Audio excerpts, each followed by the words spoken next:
may be seated.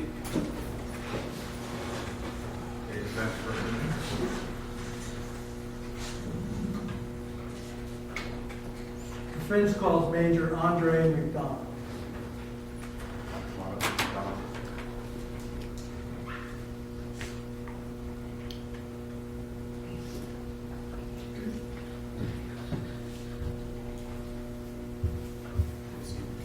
Raise your right hand. Swear to tell the whole truth, nothing but the truth, so help you God. All of it, sir. Okay, go ahead. Please speak loud enough and adjust the microphone if you need to. Go ahead and state your name. Sorry. Am I clear? Good afternoon. Good afternoon. Are you Major Andreen McDonald, the United States Air Force Reserve? Yes, sir. And you're the defendant in this case? Yes, sir. I want to talk to you a little bit about your background. Okay? Okay. Where were you born? I was born in St. Catherine, Jamaica. And where were you raised? I was raised in St. Catherine, Jamaica as well. Where did you go to school? I went to St. Jago High School in Spanish Town, Jamaica. Did you graduate from high school? Yes, sir. Who did you live with in Jamaica? Primarily my mother and aunt. Did there come a time when your mother left Jamaica? Yes. And at the time that you're in Jamaica, graduated high school, did you know Andreen Anderson? Yes, as a small child. Is there an age difference between you? Yes, we're 10 years apart. So at that time, is she significantly younger than Yes. you? When do you leave Jamaica? I left Jamaica in November 1995. Where do you go? I went to go live with my mother in Florida. Who brought you? Who had you come there? Who brought you? My mom. And had she remarried? Yes, she got married to a man named Tommy Horn. And did you live with them? Yes. Did you get your United States citizenship through them? Yes. And did you continue to go to school? Yes, I did. Where did you go to school? So initially I started going to a community college called Broward Community College. And then after that I went to Florida International University. Did you have to work? Yes, I worked part-time while I was going through school. What did you do? I did like IT tech support. You have an interest in computers? Well, it started out like that, so I suppose. And did you graduate from community college? Yes. What was your degree in? Electrical engineering. Did you continue your education? Yes, I continued at Florida International University. I'm sorry, you continued into what? Yes, I continued at Florida International University. What did you study? Same thing, electrical engineering. And did you graduate? Yes, I did. Your Honor, I'm going to check to relevant. Some of the little background's fine, but I think we've gone past. So roll out.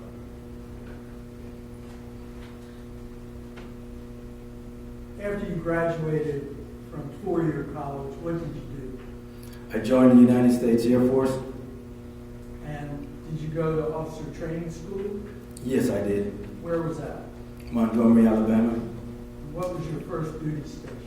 My first duty station was in Fort Walton Beach at Edlin Air Force Base. Can you remember what year that was?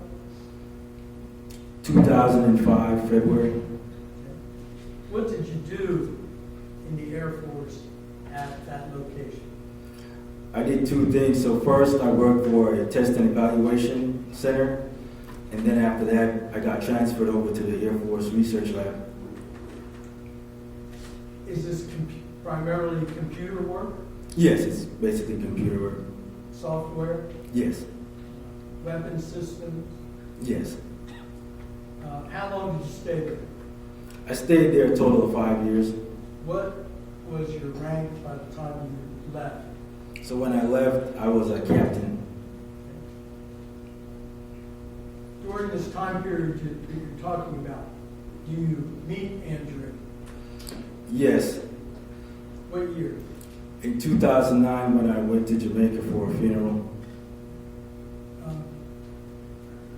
Tell me about meeting. So, Andreen and I are related, well, not related, but we have similar family members. So my oldest sister, Michelle, is also Andreen's cousin. And when you met her, did you start dating her Yes, in Jamaica? yes. How long were you there? About a month and a half. When you come back to your duty station, Yes, I returned back to Eglin.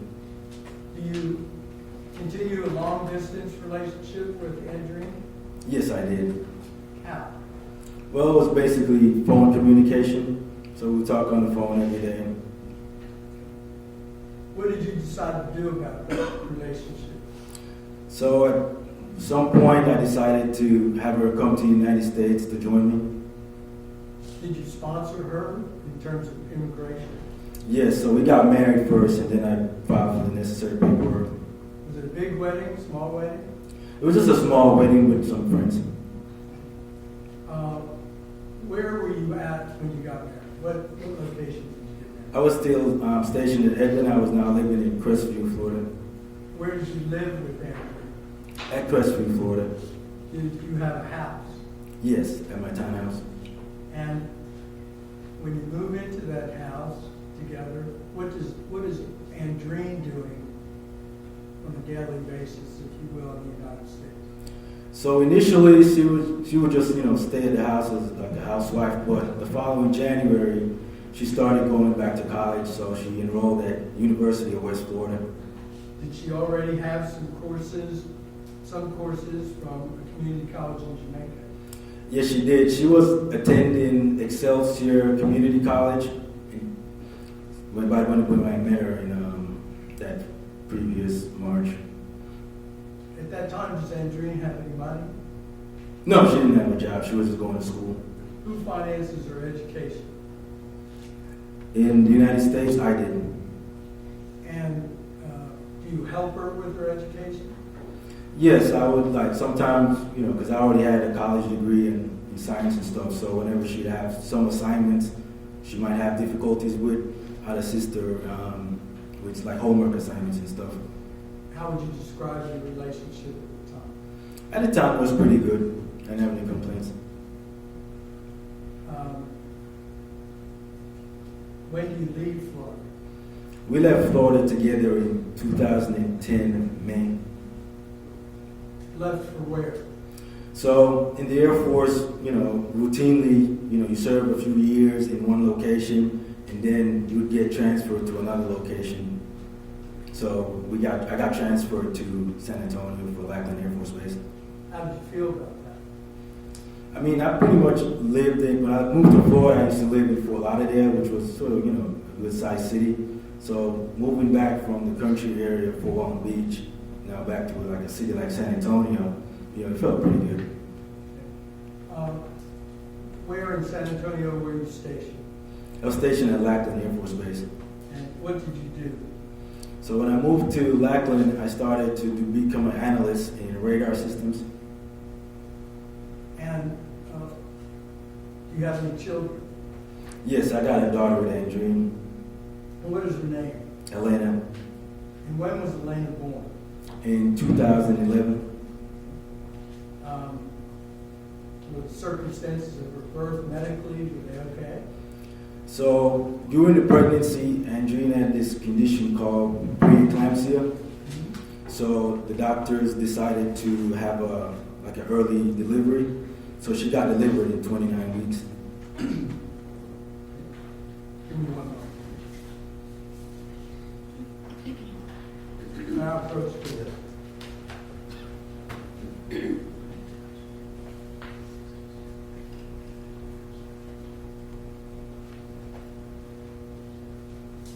I'm showing you something that's marked as Exhibit 46. What is it? That's a photo of me and Elena. Okay. Is it a fair and accurate representation of you and Elena? She looks there to be, how old is she there? It seems like when we lived at Coral Grove, so she's about 4 years old. Okay. Is that a happy memory? Yes.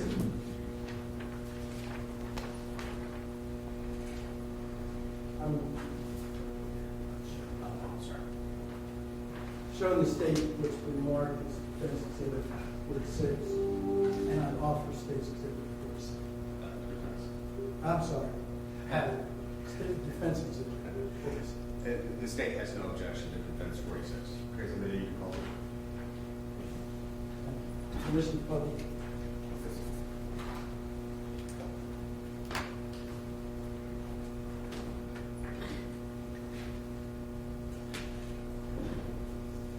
That's the photograph you were just describing, Yes. and that's you and your daughter. Yes, sir.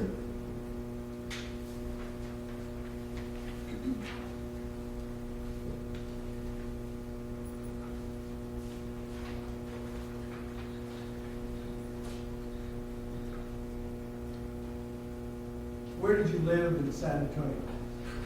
I lived in about 4 different locations.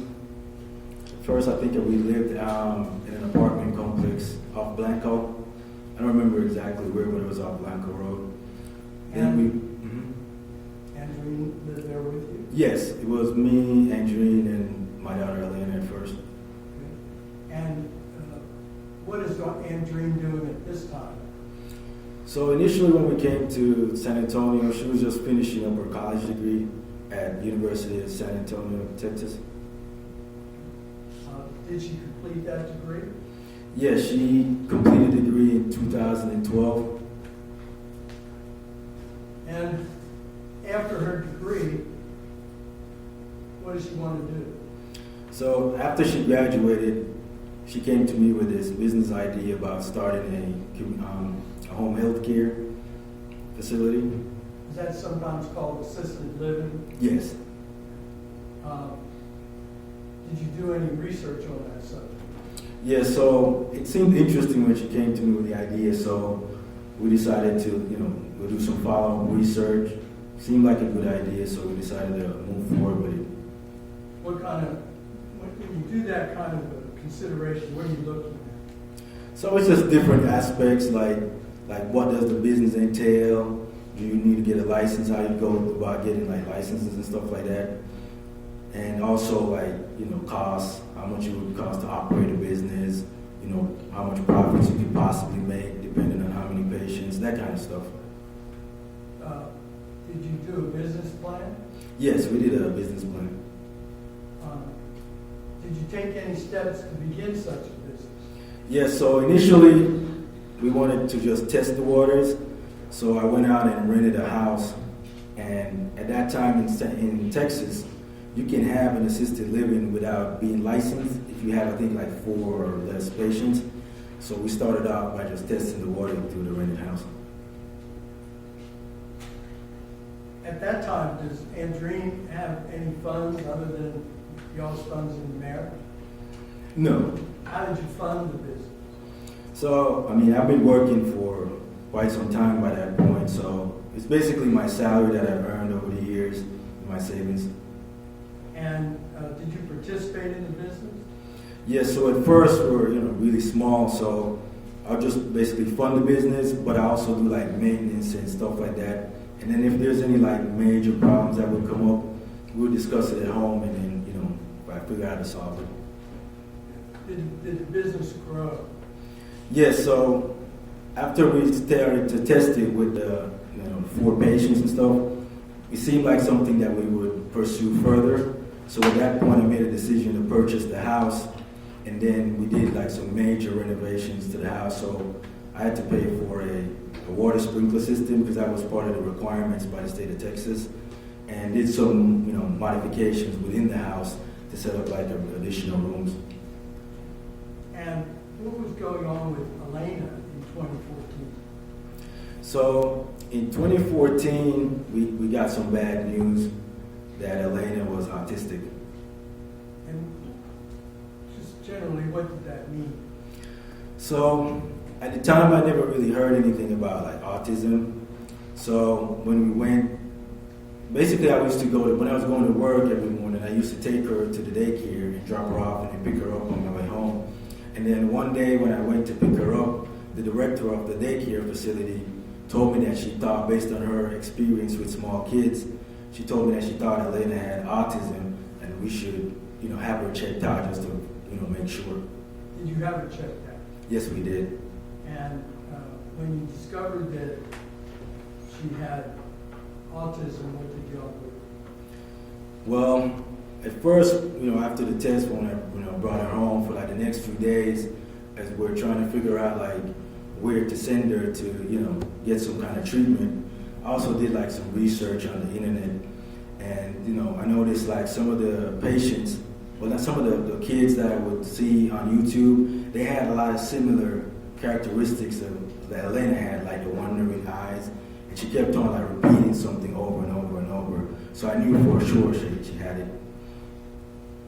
Beginning at that point, what do you do between you and Elena? So at that point, she's no longer a normal kid, so I had to basically start paying a lot more attention to her and trying to teach her stuff so she could communicate. Because in the beginning, she wasn't talking, so she would have difficulty understanding when someone wanted to talk to her. But I figured out, I don't know how long it took me, but in like a few weeks or maybe a couple of months, I realized that I could teach her how to like read words, and then I could communicate with her through, the words. I just write it down. Like if I wanted to say stop, I would write the word stop, and then she would say stop, and then she would know to stop. Do you grow the business again? Yes. So after the location, was pretty successful and we were living in the apartment, we decided to purchase a home, like a 2-story house at Coral Grove. We basically lived upstairs and had like an unlicensed facility running downstairs. So you and your family lived upstairs, the facility was downstairs? Yes. After that, you grow the business once again? Yes, so at this point, I think it's like 2015, we decided to purchase this, property, and we did it, like some demolition work, and then we built a new facility at Bryn Mawr through a construction loan from Broadway Bank. Are both you and Andreen actively involved in that? Yes. Who does the business plan?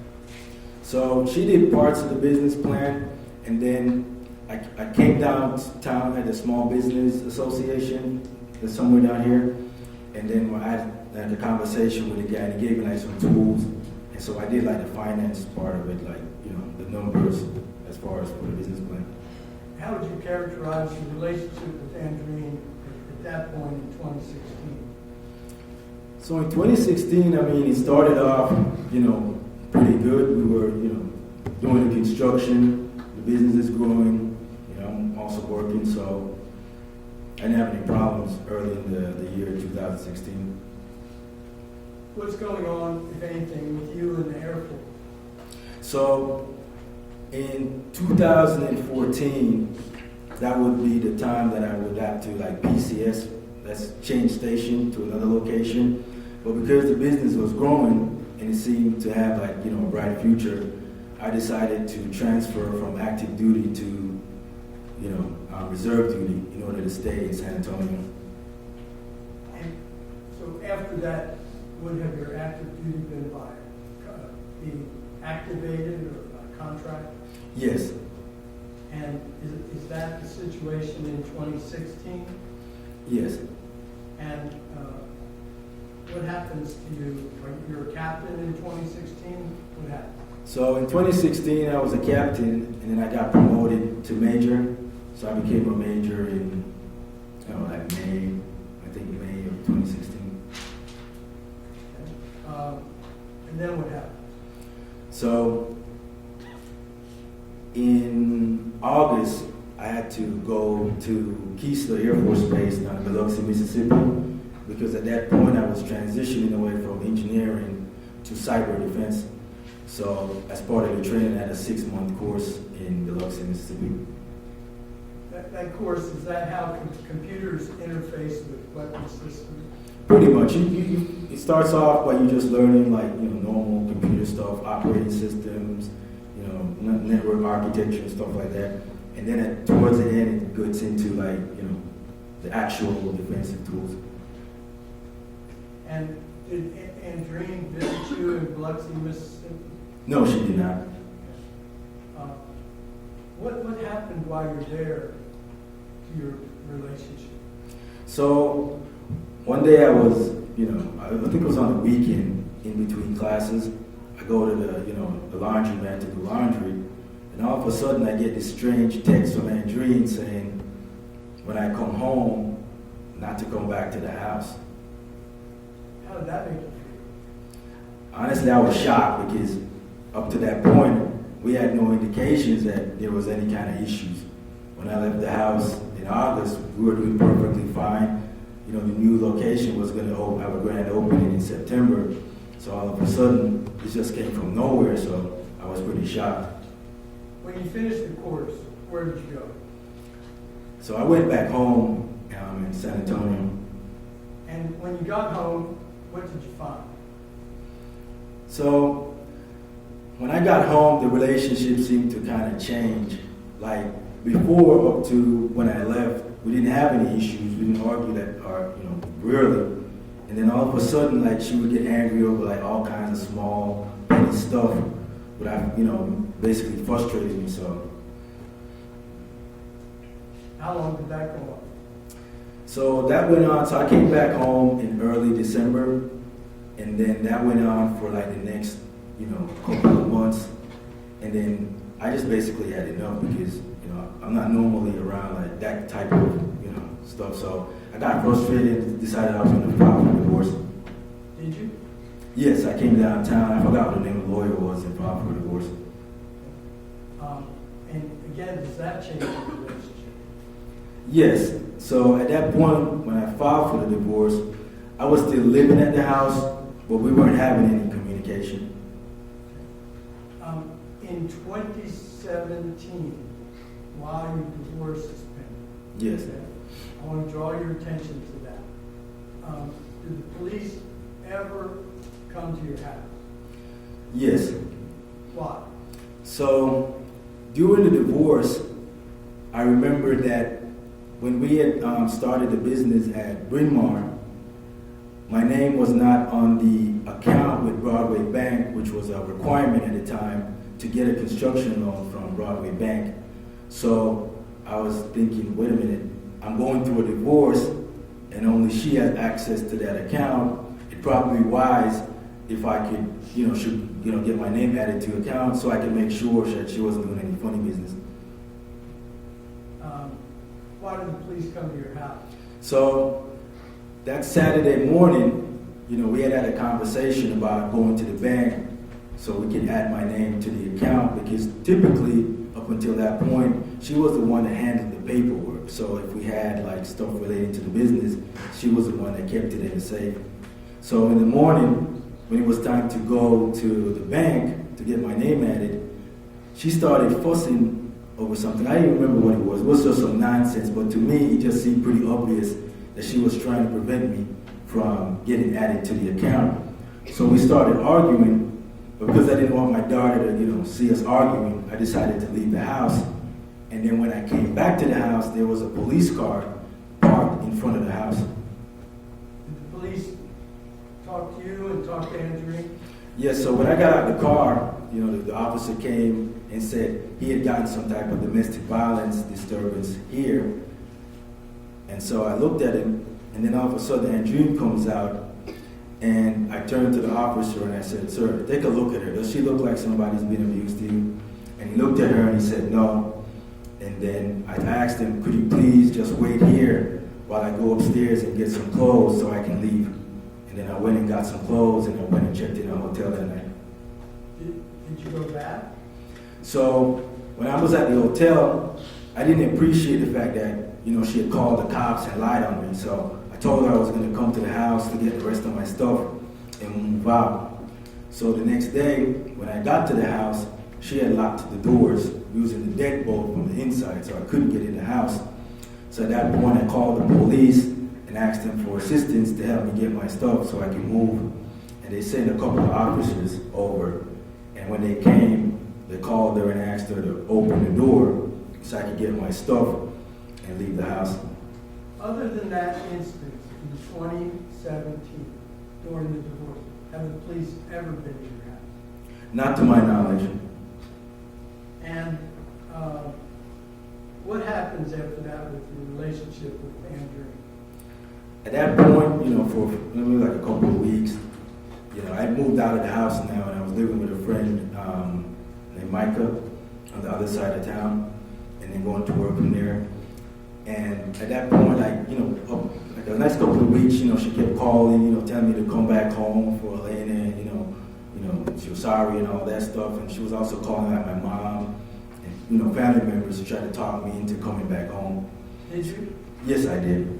And did you move back into the house? Yeah, so when I moved back into the house, I came downtown and met with a lawyer and then told him, not to go through with the rest of the divorce. You withdrew the petition? Yes, I did. Now, after that, do things stay that way for a long period of time? So things were, calm maybe for like a couple of months, at which point we had purchased a house at Solitude Cove. But then, as soon as we moved into the new house, the whole problem started again. A lot of disrespect and all kinds of stuff started again once we moved into the new house. I want to call your attention to the 4th of July, 2018. Okay.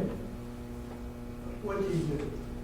So, during the summer, we had decided to send my daughter Elena down to Florida to meet with, to stay with my mom for the summer.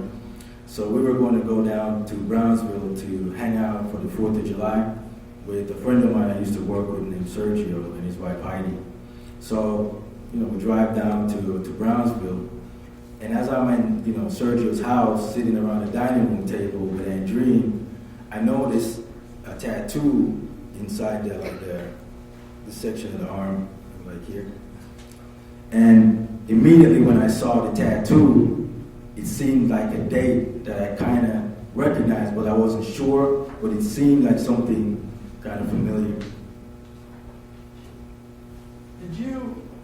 Were you aware that Andreen had a relationship before you in Jamaica with someone? Yes. Do you know who that person was? Yes, his name is Abin Hall. Do you know Albert? Yes, I do. And how do you know? So he lived like 2 doors down from my dad in Port Antonio, Jamaica. And in Port Antonio, what is Albert? Albin's a local drug dealer and a gang leader.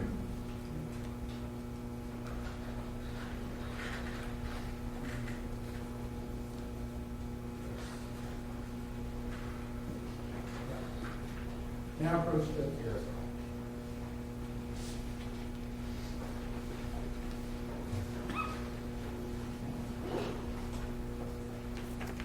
I'm showing you what's been marked as Defense Exhibit 48. Will you take a look at that? Yes. What is it? That's a photograph of Abin Hall. And is it a fair and accurate representation of what Albin Hall looks like? Yes, it is.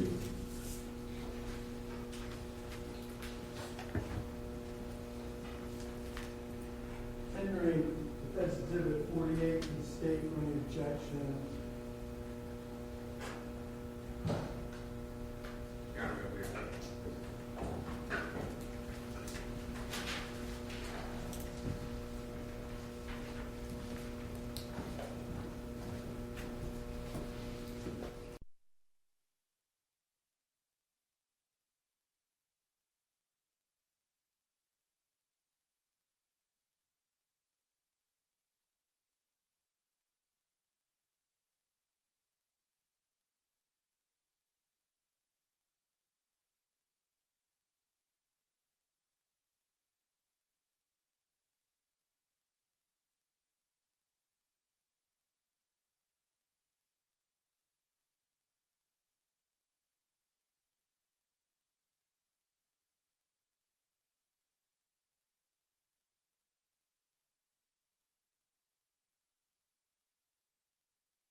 exhibit number 48?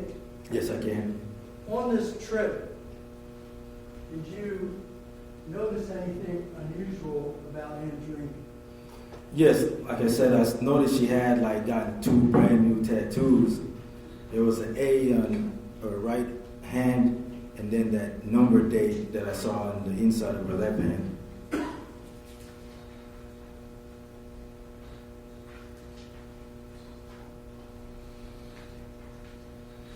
Yes.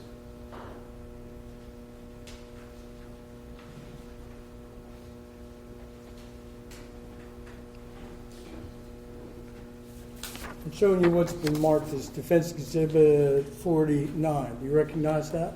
Yes, that's a photograph of Andreen's hand with a tattoo. Okay.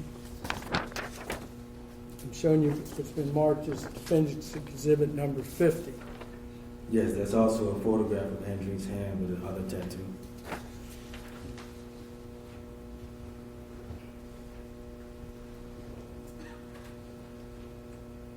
Defense Exhibit 48. Do you see this tattoo that's in Defense Exhibit 49 on Alvin's chest under his chin? Yes, I do. Is it the same? Yes, it's the same A.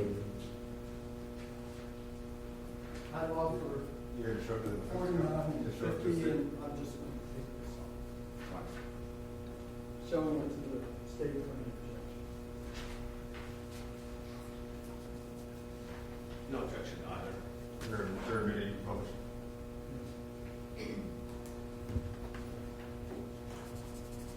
Are these new tattoos? Yes, they were brand new. Andreen has tattoos, right? Yeah, she has like 4 or 5 other tattoos.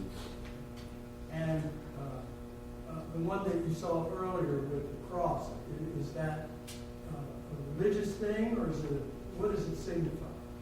So the tattoo is a cross with the words Jesus walks under the bottom of the tattoo. So she was a fan of Kanye West. So when that song came out, like back in the day, Jesus walks, God showed me that song, she decided just to get a tattoo for Kanye West. When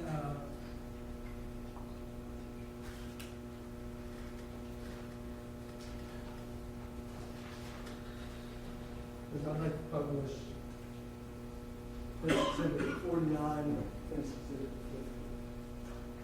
50. Now, whose hand is that? That's Andreen's hand. Is that the tattoo that you've been describing that's also in the picture of Auburn? Yes, sir. And this tattoo, Yes, that's also the other tattoo that I said I saw.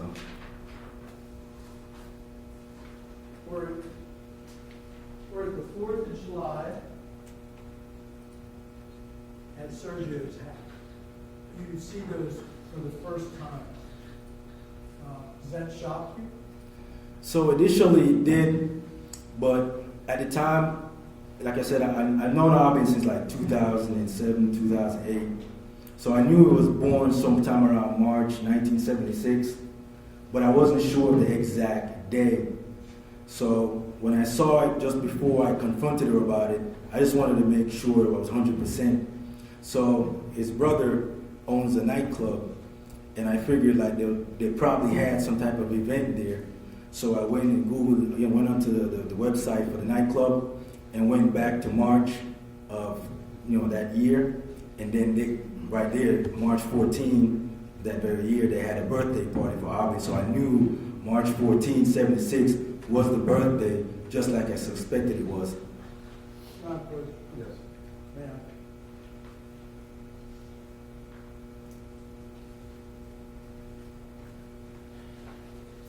I'm showing you it's been marked as Defendant's Exhibit number 47. Do you recognize that? Yes, I do. What is it? So that's the picture I saw on the website that I took a snapshot of from the birthday for that year in 2018 for Aubrey. Is it a fair and accurate representation of what you saw when looking into that? Yes, it is.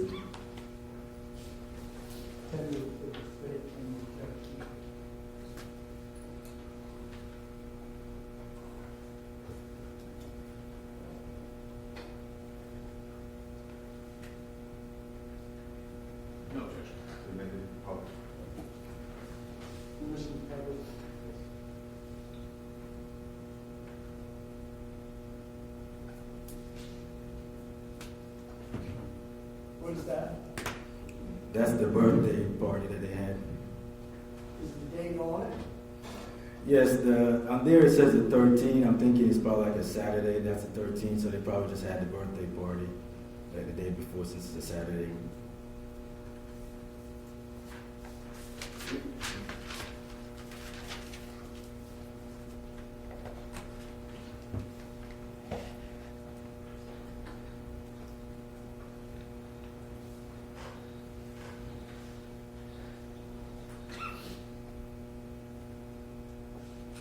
How much older than Andrew is you? I'm about 10 and a half years. Is Alden older or younger? He's older than I am. When you were aware that he had a relationship in Jamaica with Andreen, how old was Andreen? 13 years old.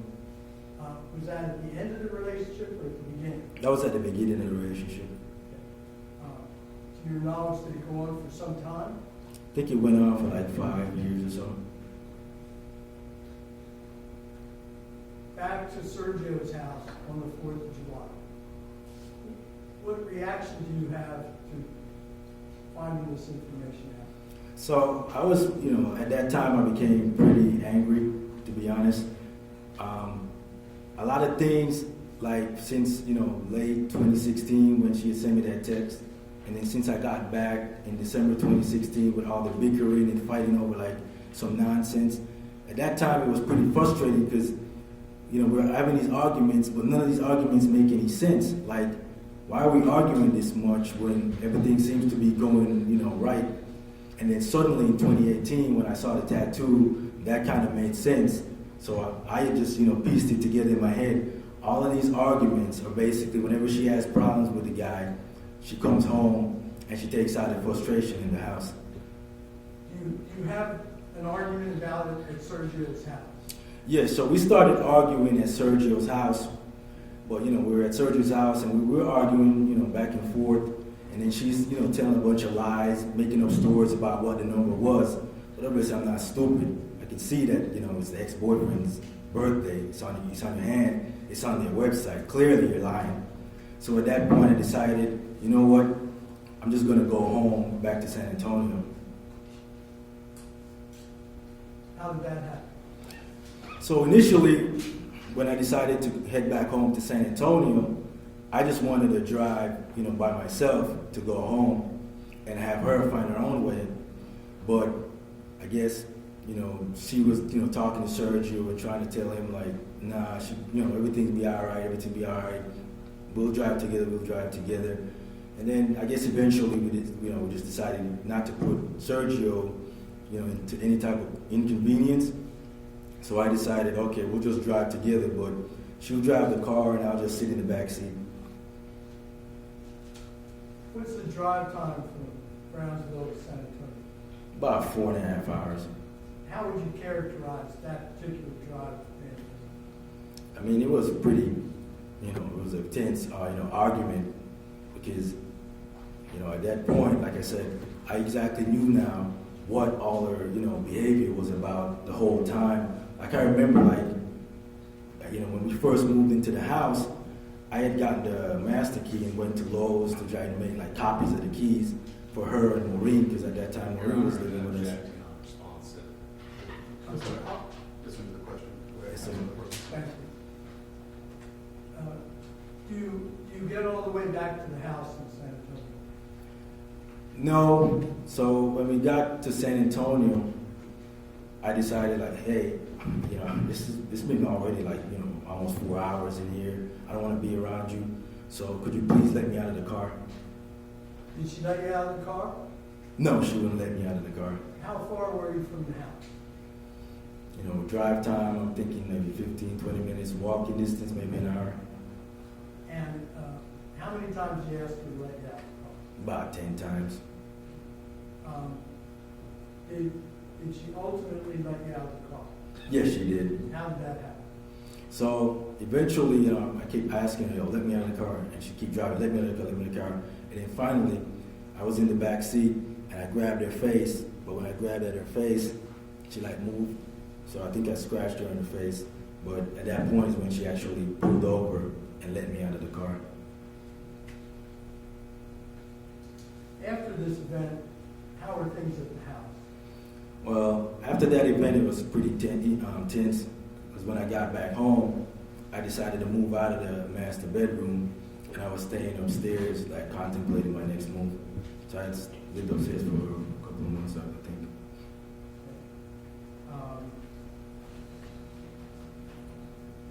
But you stayed at the house, Yes, I stayed at the house.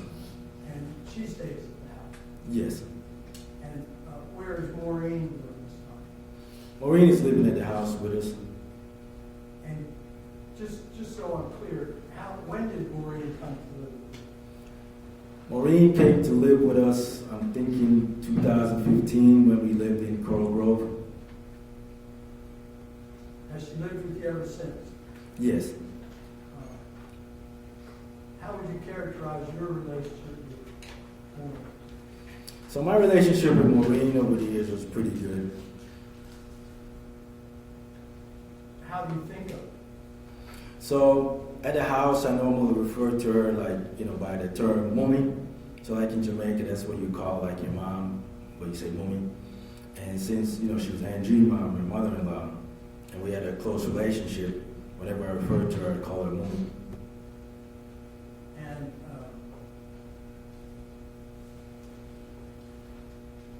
how long does this go on at the house? Just being. So I was in the upstairs bedroom until like December.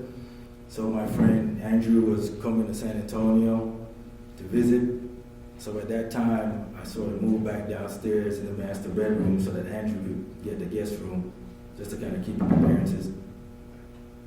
Are you and Andreen working on your relationship at that time? I mean, honestly, I wouldn't call it that. We're just keeping up a facade.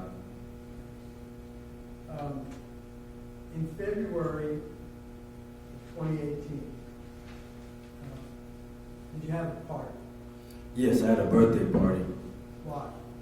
So, Andreen wanted to plan a birthday party for me. It's my 40th birthday. I wasn't really sure why, but she wanted to throw the birthday party, so we had it.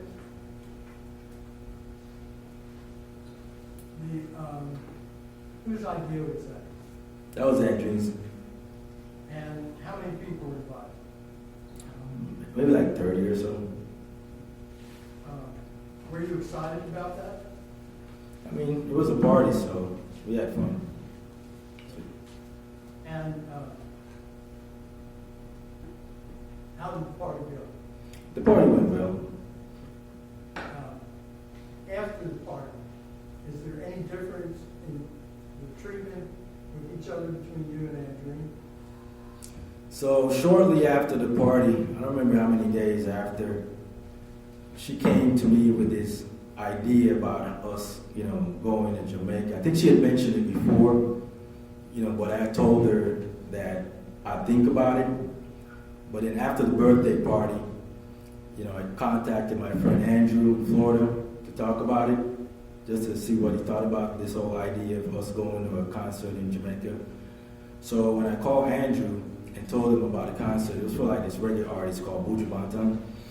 So I told Andrew about it, and he asked me if either one of us listened to Buju Banton, and I told him no. And I didn't know if Andreen listened to this guy in the 9 years we were married. And then Andrew said, Objection, there's such thing. Did this seem normal to you? no, it did not seem normal. Concrete.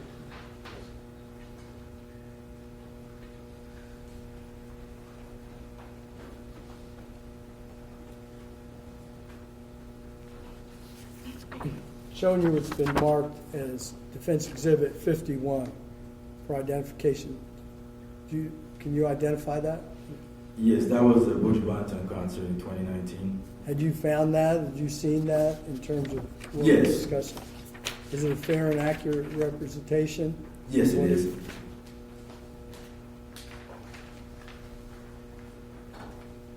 So the state Defense Exhibit 51, often states Exhibit 50.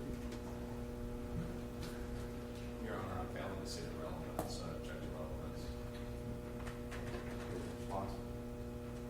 Well, they're describing their relationship and her and Andreen becoming more nicer in reference to this particular concert. Neither one of them likes the music.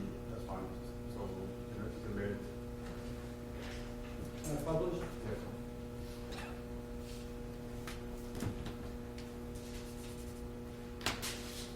Is this the poster that you're talking about? Yes, it is.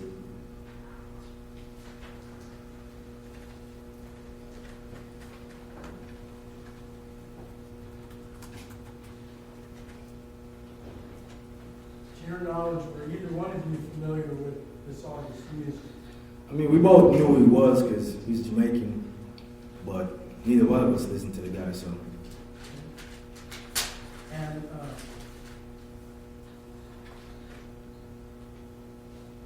did you tell her that you would go or not go? So I told her I wasn't going to go, so it was on the table. What was her reaction to She got pissed off and moved out of the master bedroom. that? Did that seem normal to you? On a normal relationship, no, but apparently it made her angry, so she moved out. Did you think her reaction was proportionate to you saying, no, you didn't want to take a trip to Jamaica? At that time, it didn't really, I mean, it seemed kind of odd that, you asked me if we should go to a concert in Jamaica, and I say no, and you get pissed off to the point you're moving out of the master bedroom, but she did, so it is what it is. So that was after February 16th of 2019. Now Yes. I want to draw your attention to February the 28th, 2019. Yes. Were you living at the house? Yes, I was. Describe the morning for me. So for me, it was just another normal morning. I got up my normal time at 5 o'clock. I got myself like half ready. And then around like 5:30, I do the normal routine that I did every morning with Elena. So I pick her up. I go to her room, pick her up, take her to the shower, give her a bath. They put on her clothes, take her downstairs, give her her vitamin C medicine, and then put her on the school bus. And then from there, I go to work. Do you recall what time you got to work? Probably like 8 or something. Where do you go to work at LAC? So I work for the 426 Network Warfare Squadron. So it's a skiff. That's basically a secure facility. So whenever you go in, you'd have to leave your phone outside. When you're at work, you don't have your cell phone. No, I don't. You have to sign it in and out. No, you just leave it in your car or somewhere outside the building. There's like lockers on the outside. You can store it in there or just leave it in your car. But you can't take it inside. No, you cannot. You know what time you left the skiff? So I left the skiff around noon that day for lunch. And then after that, I had a briefing that I had to do for some folks that were like some foreign military guys about cyber defense and stuff. And then after that, I went back to work. How does Andreen start her day? So every morning when I get up, she'd probably leave the house maybe a few minutes before I actually get up. And then she'd go to the gym at 5 and come back home after 7. After that, I assume she eats breakfast, does what she does, and then eventually goes to work about 9:30, 10. One moment, please.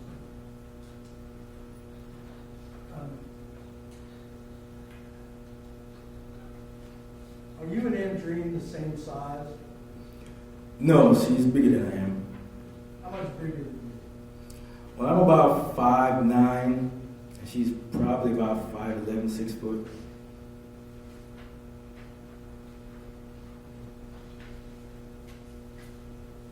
Can I approach you?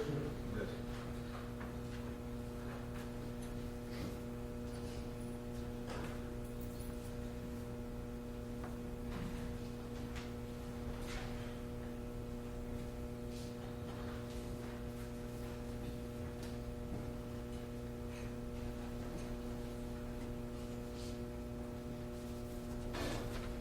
I'm showing you what's been marked as Defendant's Exhibit 52 and Defendant's Exhibit 53.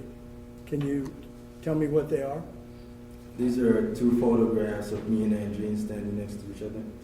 And you didn't take the photographs, did you? No, I did not. But are they a fair and accurate representation at that time of what you and Andreen looked like together? Yes.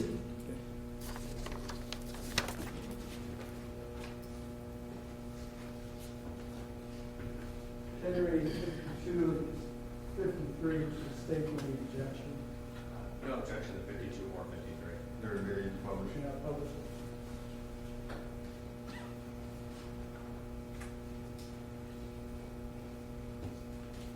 Defense Exhibit 52. What is that? That's a photograph of me and Andreen next to each other. And does it accurately depict the difference in size between them? Yes. You said you're 5'9". Yes. How tall do you think Andreen is? That's about 5'11", 6 foot. Second photograph. Yes. Same thing. Same thing.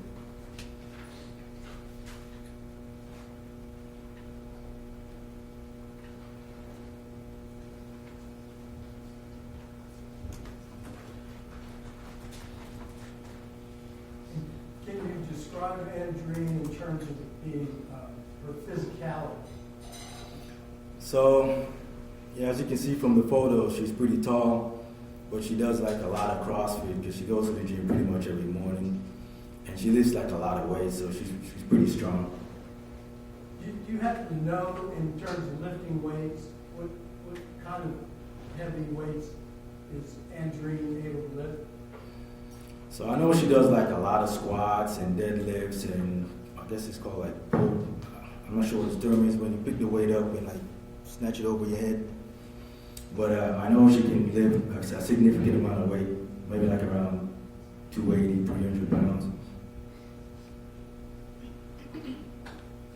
How much do you weigh? Well, today I'm sort of overweight, so I'm probably about 180. But back then I weighed about 168. I want to go back to February the 28th. When you leave work, where do you go? So I think when I got out of the building, I got a phone call from Andreen saying to meet her at the H&R block to sign the taxes. You go there? Yes, I went to H&R block For what purpose? just to do the taxes. And you've seen video earlier of you arriving there?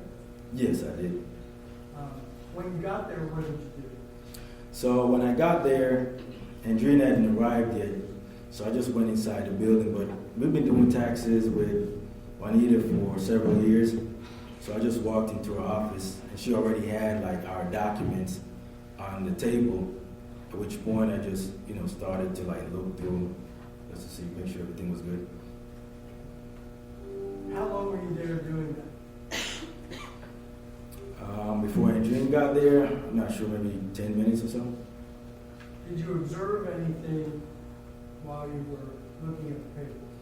So when I was looking through the paper, I noticed something that Andreen had started this business named Elena's Property Management, and under the business there was a construction taking place for our fourth facility that was supposed to be taking place for Starlight Homes on our joint property at Scarsdale, which I found shocking because I remember when I did the edits for the business plan and submitted it to Andreen to give them to the bank, they were under Starlight Homes.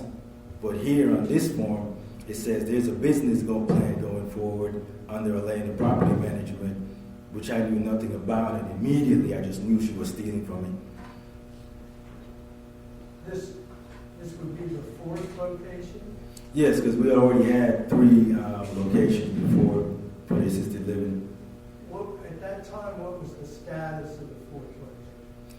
So the 4th location, we had already bought land, and we were, doing work with this architect who was designing the facility. So every a few weeks or so, we would both go to the guy, take a look at the drawings and stuff like that. Did you do a business plan? Yes, we had done a business plan for it. Did you get a mortgage? So we were in the process of getting the mortgage through Broadway Bank. The documents that you saw at H&R Block, did you sign any documents for a new company? No, I did not. Did you sign any documents for a new account? No, I did not. What did that signify to you, if anything, at H&R Block? So basically, all that meant to me pretty much that she was robbing me, and she was trying to you create a new business so she could transfer property to it, and also open up a separate account to which I would have no access to, and in that way she would have control of basically all the business money. Did you speak to Ms. Brockman about that? No, I did not. Did you have any conversation with Andreen? So when she came to the H&R Block, initially I asked her hey, what the hell is going on with this? But I did it in Patois. What is Patois? That's a Jamaican Creole. Is it a separate language? Sort of, kind of. It's more like a dialect, but to the normal ear in America, you probably wouldn't understand Is it a mismatch or mixed match of different languages and cultural? it. Yeah, so it's like a combination of mostly broken English and a little bit of Spanish and African Creole. And did you speak to Andreen at H&R Block in that language? Yes, I did. Did she respond in that language? Yes, she did. And what did you say to her? So I remember saying, hey, what the hell is going on? I said it in Patois, yo, what the construction that I'm going with? Which was basically me saying, what's going on with this? What's this construction about? I don't remember what she said, but it was kind of like an aggressive tone. I didn't want to get into a big blow up in front of Miss Brock. So at that time, I decided to let it go. And did you take care of your taxes? Yeah, so we just went through and signed and then paid for the tax, and then we went home. Did you say goodbye to Ms. Brockman? Yeah, so, she had the documents out and allowed me to look through them. So for me, she just seemed like obviously whatever Andreen's got going on here, she's obviously not a part of it. So I just gave her a hug, and then I left and drove home. Do you go home together? No, we're in separate cars.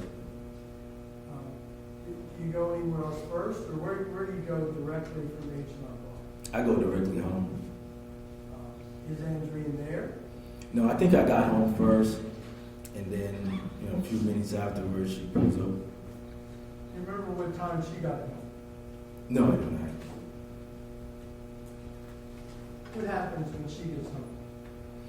So, I guess she comes in, puts her stuff down, and she's taking off her clothes. And at that time, I think I'd already changed out of my uniform and put on my normal clothes.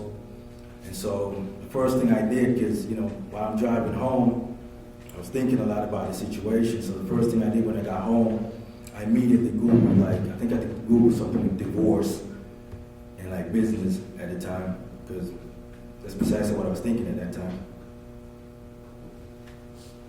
Do you check with the state of Texas, the franchise Secretary of State's office? Yeah, so after I, did a Google search on divorce and stuff, I remember just out of curiosity, because obviously, she's doing some kind of criminal stuff. I just wanted to see how long this scam was going on for. So I went on to, I think, the state property to try to figure out how long ago she had actually started to, and registered the business, to kind of give me an idea of how long she was, scheming and plotting against me. Dr.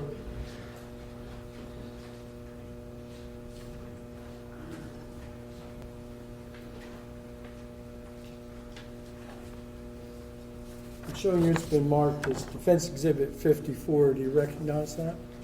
Yes, I do. What is it? This is basically the information for the Atlanta's property manager or register of the state. Is this what you conducted a search for and found at the time that you were just testifying when you get home? Yes, it is. Is fair and accurate representation of what it is? Yes, it is.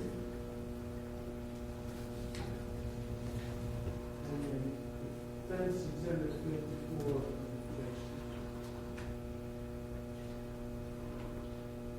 No objection. Permitted to publish.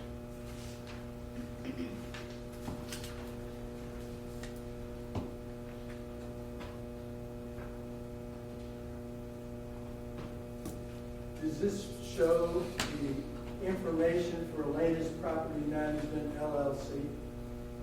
Yes, it does. Did you create Elena's Property Management LLC?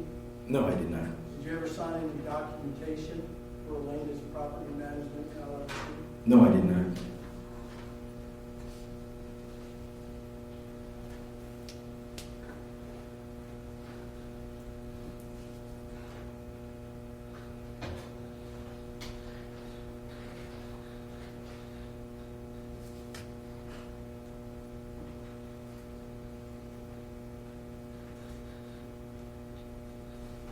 Can I just approach the gentleman?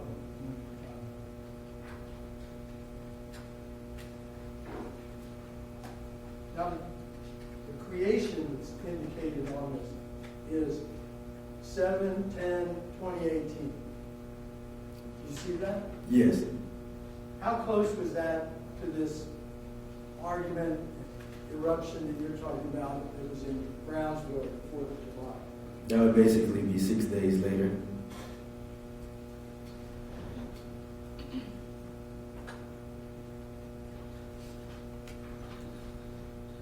You confront Andreen about this issue at the house on the 28th?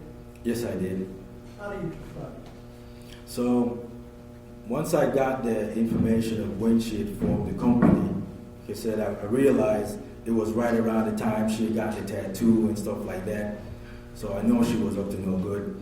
So I basically came and said, wait a minute, how the hell do you go ahead and register a business behind my back? And the documentation that I write and give to you to give to the bank for the new construction, you go ahead and modify that document in a new company's name with the bank without my knowledge. What the hell is that? And her response was, Objection to hearsay. it's not hearsay, it's You don't her. make a decision, take the rule, and answer. Sorry, sir. You don't respond to them, which I make a rule, go ahead. Yes, sir. So her response was, she's always alone. That's why, she'll set things up where she does it by herself. And that's when I said, that doesn't make any sense because we both live in the same house. How can you be doing stuff alone? When are you ever alone? We live in the same house. We sleep in the same house every night. So I'm not sure. That doesn't make any sense. You're clearly trying to steal from me. Do you know about what time that is? That was probably around 7-ish or so.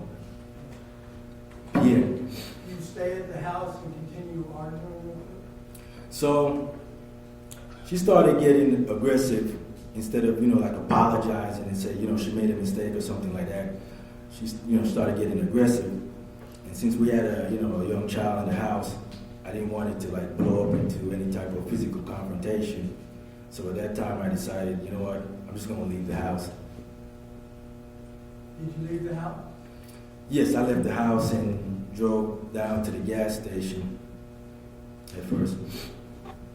And the exhibit that we saw earlier in the trial, your movements and your texts and your actions, you know what I'm talking about? Yes, that's of me. Exhibit 174. Do you recognize that? Yes, I do. And is it accurate? Roughly. And does it show when you left the house or when you arrived at the Shell station? Yeah, I mean the timeline squares with what I remember. When you get to the Shell station, does the video depict what you did? Yes, it does. What did you do? So when I got to this Shell gas station, I was sitting in the car for a few minutes. Why? So I was just, thinking about all the stuff that was going on. Why? I mean, this was a very big discovery. I mean, it's not every day you find out your wife's ripping you off. I'm sorry, your wife is what? Ripping you off. How long, if you know, how long you sit there? I'm not sure how long I was there, but I know like while I was sitting in the car, I got some text from Andreen. Did you reach out and communicate with Andreen? When I left the house initially, Sitting there at the Shell station, Mhm. did you reach out and communicate with Andreen? no, I did not. Who started the communication? She did. And how did she communicate with you? She sent me some text, something about Texas and community property state. Okay, let's see if we can get that.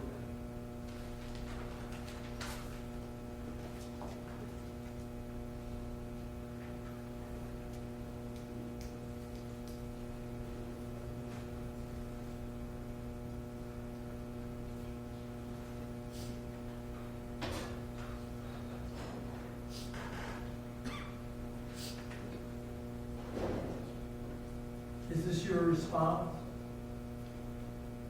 It's on the screen, can you see it? Yes, that's it. And you indicate that you know what's going on, you're not going to be a fool. Say it again, sir. You indicate that you know what's going on and you're not going to be a fool. Pretty much. And is this going on while you're sitting in the vehicle?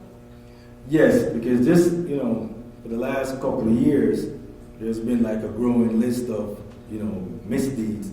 First, it started off with the issue where she called the cops and reported some false allegation of assault when I talked about the bank account. And then the whole issue with her going to get a tattoo of her thug boyfriend in Jamaica, now to obviously her, starting another business trying to rip me off. You're 2 miles away from the house?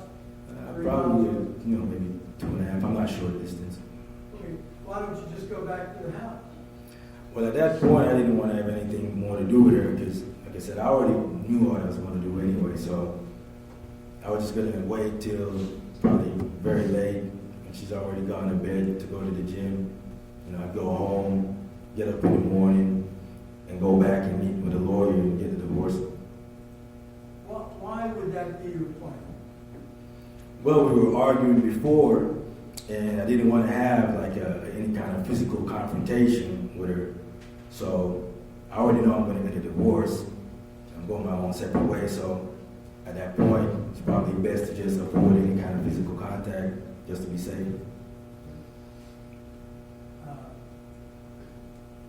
After this text exchange, can you go to the pen?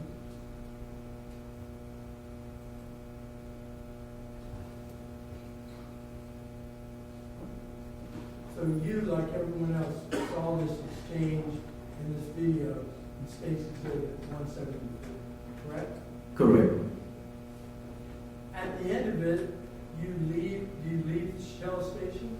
Yes, I left the Shell gas station and then I drove to the park that's probably like midway between the house and the Shell gas station. Stay right in the neighborhood. Yes. You go to the park. What do you do at the park? So at the park, I think I was like listening to some music, just killing time, just to let, the time go by. Why did you want to let time go? Because, we just had an argument. Like I said, at that point, I didn't want to have anything more to do with her. So the plan was, I'll just wait till it's extremely late. She'll be in bed. I go back home to the house, and then I'll just go to bed. How long did you stay at the park? I don't remember exactly, but I think I went home probably around midnight. When you came back into the neighborhood, did you use your keypad? No, I punched in the 1976 gate pass. And where did you park at the house? I think I parked in the driveway. How did you enter the house? So when I got out of the car, I went through the front door. What do you expect to find? Well, at midnight, I sort of expected Elena to be asleep in her room and Andreen to be asleep upstairs in the guest room. When you enter the front door, what do you find? Well, the light upstairs was dark, so it seemed Elena was definitely asleep. But I noticed the light in the kitchen was on, which I found kind of strange. And where are you going? So at that time, I'm just going, to the master bedroom that's located towards the back of the house downstairs. How far do you get? So right as soon as I get to where the living room area is, I notice Andreen is sitting in the couch, basically there in the living room. When you see her, tell me what you see. So when I see her, she's sitting down in the couch and she's obviously pissed off, just like she was when I left the house, earlier that night. And so at that point, she's right there. So I told her, look, tomorrow when I leave work, I'm going to go back downtown to the divorce lawyer and I'm going to get a divorce. And this time, I'm not pulling it up. Which basically means I'm not stopping the divorce like I did the first time. As you're saying this, are you standing still or where are you going? So when I was saying it to her, she's sitting in the couch and I was standing right in front of the TV. And where are you going? So I was on my way to my bedroom. I saw her, I said it to her. And what was her reaction? She got real upset. And then she started yelling at me and started yelling, "Go suck him out of bati boy, go suck him out of bati boy." Is that patois? Yes, it is. Can you break it down for me? What does it mean? So the phrase "go suck him out" means go and give your mom oral sex. And then bati boy is just another phrase in Jamaica that they use to call you a homosexual. Is this a run-of-the-mill curse in Jamaica? No, it is not. Why? So in Jamaica, it's more like a matriarchy type society. So, most guys that I know typically live with their moms. So there's like a close affinity to, especially guys and their mothers. So disrespecting somebody's mom is like a big no-no. If somebody said that to you in Jamaica about your mom, what would happen? Typically that would lead to a fight. And the second part of it about being a bocce boy, which you said a homosexual. Right. Why is that so? So Jamaica is sort of, a little bit of, maybe a homophobic type society. So calling somebody like a bati boy is like a serious disrespect. Again, run-of-the-mill or serious curse? Yeah, it's serious. Usually that starts like a fight.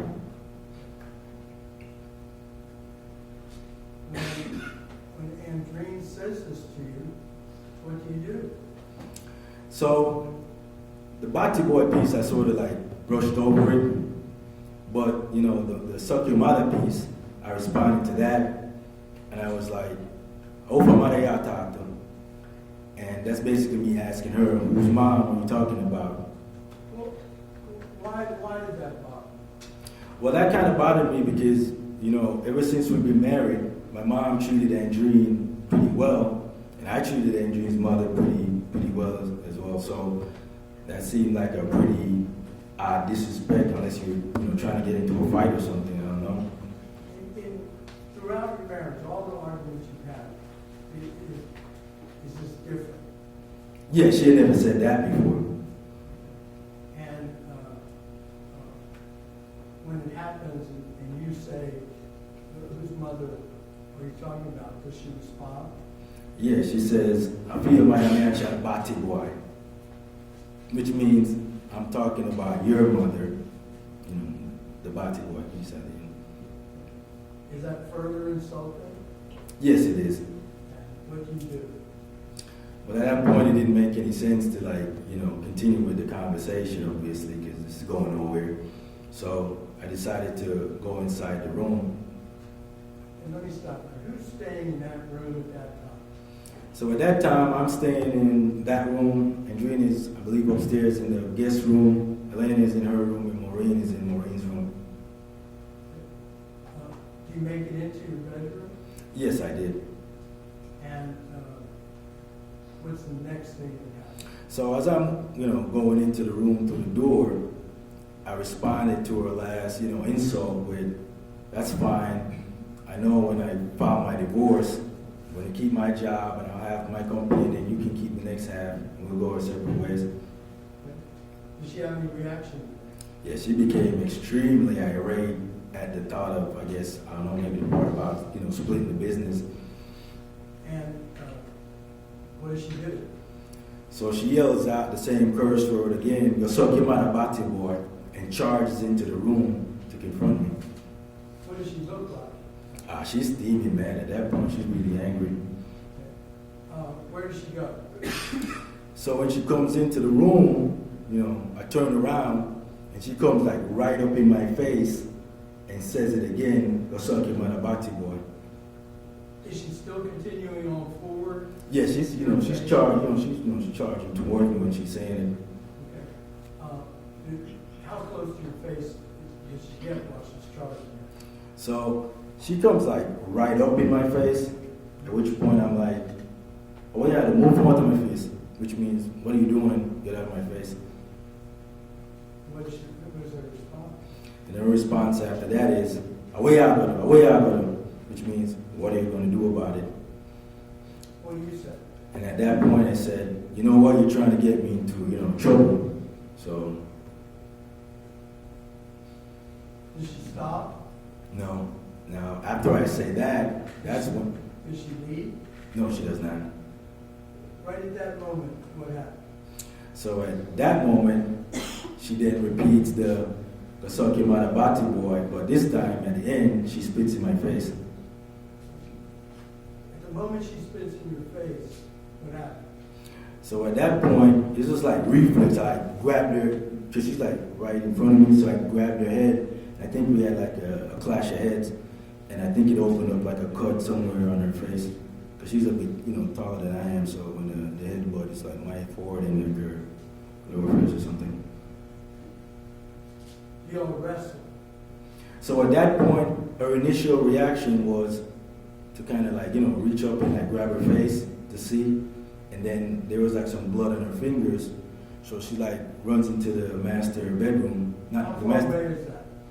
So the master bathroom and the bedroom are just separated by a door. So we're like, maybe the distance to the bathroom door is like between me and the slave right here. When she runs into the bathroom, what does she do?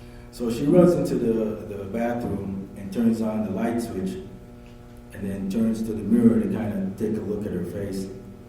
And at that point, I'm trying to see what her face looked like. So I just like stepped maybe like a foot into the bathroom. In the door. Right. And what happened?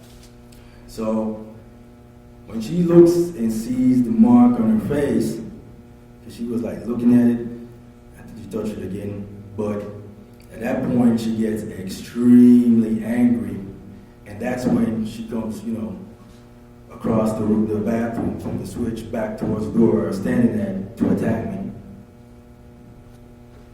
When she attacks you, do you react? Yeah, so when she comes, she's like throwing like some punches, so I'm trying to like duck down and like keep my face from, getting hit with the blows. And then in between the scuffle, I remember like grabbing her and like tripping her over one of my legs. And then she like falls, and that's when I kick her like twice when she fell. She's coming up. Yes. She's throwing punches. Yes, she was. Is she going sideways, backwards, or right up? Now, she was coming directly at me, so like I said, when she went inside the bathroom and hit the light switch is on the other side of the bathroom where the mirror was. And then she had to basically charge all the way across the bathroom back towards me at the door. And that's when Use your momentum or her momentum to kind of flip her over onto the floor. So, doing the wrestling, I sort of use like her own body weight, when I twist her, and then use like my leg to like a trip. So that's how she fell. And then what do you do? So as soon as she fell, it was like a reaction, so I landed like a couple of kicks. More than a couple or a couple? I'd say probably like about a couple. And right at that moment, what happened? So when she got the second kick, I think I heard like some type of wheezing, coming out of her. And then also, like in the background, I could hear like some footsteps running. And at that point, I was like, oh shit, Elena. So I ran out of the bathroom towards the living room area. And then I saw like Elena, like she was somewhere close to the stairs, back at the front. So I ran towards Elena and picked her up. And we went upstairs. And then I was trying to get her back to bed. Back in the bathroom, when this happened, how long did that confrontation, that violent confrontation, how long did it take? That was definitely less than a minute. It couldn't be that long. Were you the aggressor? No, I was not. What was going through your mind when you were there when that was happening? So when she was attacking me, I was basically just trying to defend myself. And I guess probably like a normal situation, you probably like, if someone's like a lot smaller than you, it's not a big deal. You probably just hold them. But since she's, significant, she's bigger than I am, and she's pretty strong, so trying to hold her to restrain her or some shit like that, it's probably not feasible. So I just gave her a few kicks, a couple of kicks to like knock the wind out of her and get her to stop. These kicks, are they wind up kicks of somebody, or are they all part of the movement and what's going on? It's just like sort of like in the movement, because like when you flip, you got a leg behind you and you just whip it, and then you whip the next one. When you get Elaine, where do you take her? I took her back upstairs to her bedroom And why? because I didn't want her around, any type of situation where, there was any type of family violence or stuff like that. And when you get to her bedroom, what do you do? So I was there trying to get her to go back to sleep. And then, at the time I'm thinking about like, okay, she probably just called the police and Who? Andreen. When you go up to Elena, do you think that Andreen's okay? Now I just thought, because I heard her wheezing, so at the time I just thought she got the wind knocked out of her. Okay. So she probably already caught her breath, probably called the police and made up some story. You know how long it takes you to get Elena back to sleep? I'm not sure the exact time, maybe 20, 30 minutes. After you do that, what do you do? So after Elena falls back to sleep, that's when I, go back downstairs and heading back to my room. And then when I, get inside the room, I notice Andreen is still lying in the floor right next to the door. So at that point, I sort of like, go over her and she's not moving. And then I went over to like check, see. You check? Yes. Tell me how. So I bent over and then I like grabbed her face and then like feel like if I could feel like a pulse or something, and then I put my ear next to like her nose to see if she was breathing, and she was not. What kind of reaction did that make? So at that point, honestly, man, I became like pretty frantic at that point because, oh fucking shit, she's dead on the floor. We just had a fight. Obviously, I'm gonna get blamed for this. And I got a 7-year-old autistic kid upstairs that was gonna take care of her. So, I mean, it was a pretty scary situation. Do you stay right there at the doors of the bathroom and master bedroom, or where do you go? So at that point, I'm feeling like the house is like hot. So I went outside just to like get some fresh air and just to like, gather my thoughts and like think about like, what the hell is this going on? So I go outside and I'm, just out there like pacing around and thinking. And I think I actually like went through the gate and then I came back in to the house. What did you do?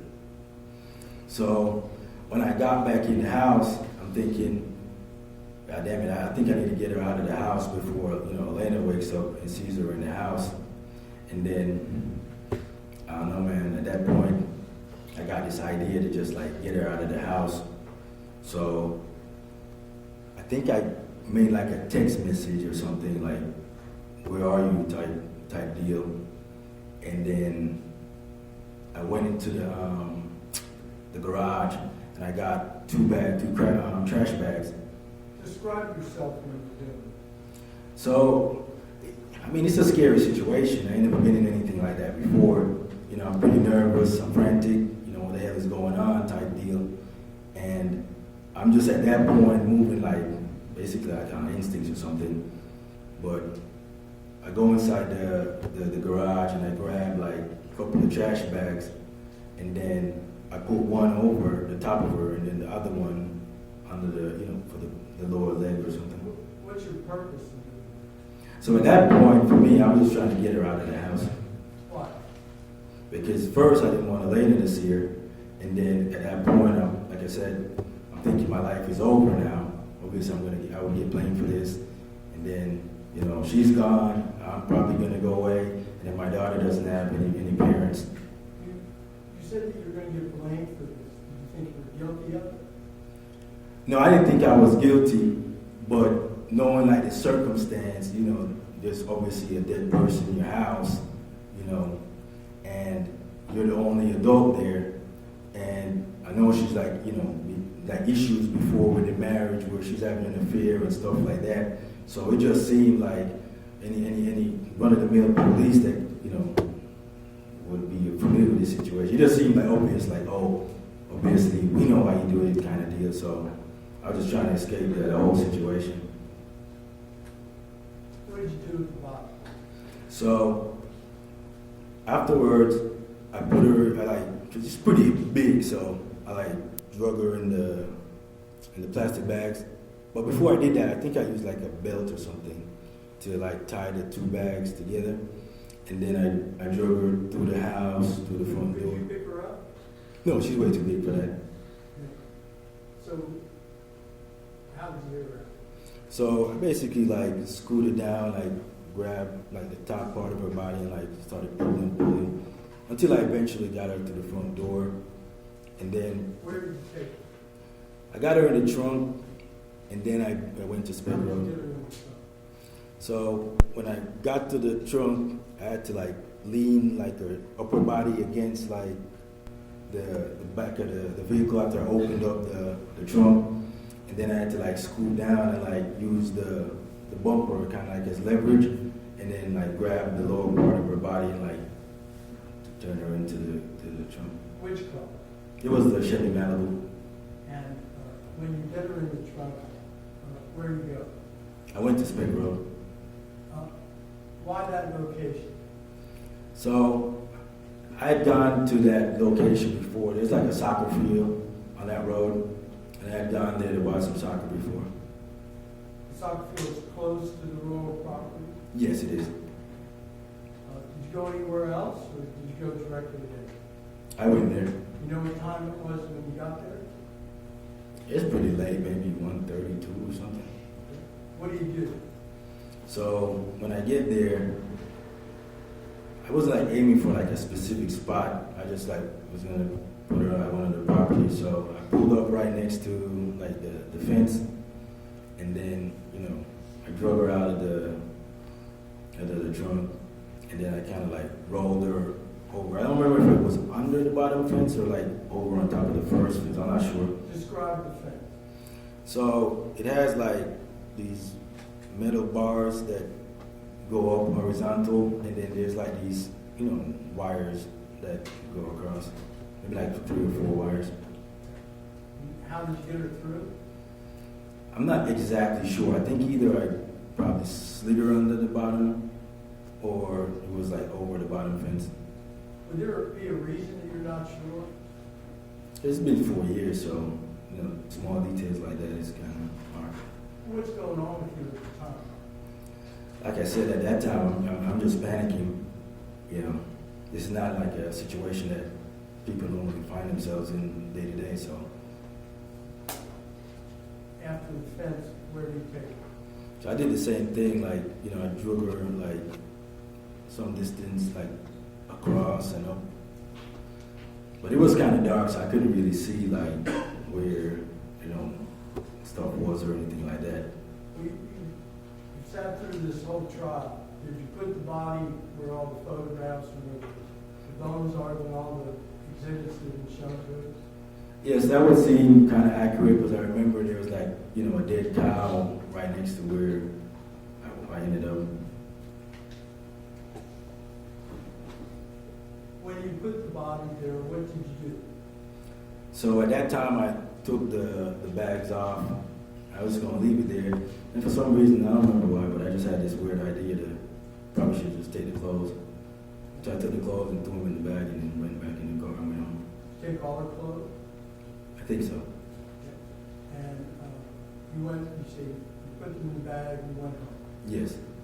When you got home, what did you do? So when I went home, I think I went home and at that point, I think, I don't remember if I took my clothes off and threw them in the bag. But eventually, I knew I threw her clothes, and I'm thinking I probably took my clothes off as well. And threw them in like a plastic bucket, and I just got a lighter and lit them. But as I'm Was that a doing, smart thing to do? now that's a pretty stupid thing to do. Why? Because, you know, it's a plastic bucket. So, What happened? so the plastic bucket started to melt when, you know, I lit the fire. And so that's where it kind of turned over on the, where you see the spot. The mark out back is of your yard. Is that the top of the bucket? Yes. How did it get like that? It just melted down from the heat. Is that With the where, clothes. that's where you put the bucket Yes. when it started to melt? Yes. Then what did you I think do? I put the stuff like into, like, I think I scraped it open and like threw it in like a trash bag. But for some reason, I think I Did you do any cleaning? Yeah, so when I went back into the bathroom, like right where she was laying down, I think there was like a small speck of blood or something on the floor. So I cleaned up that speck that was on the floor. It was a mix with like saliva and something, like saliva and blood to be accurate.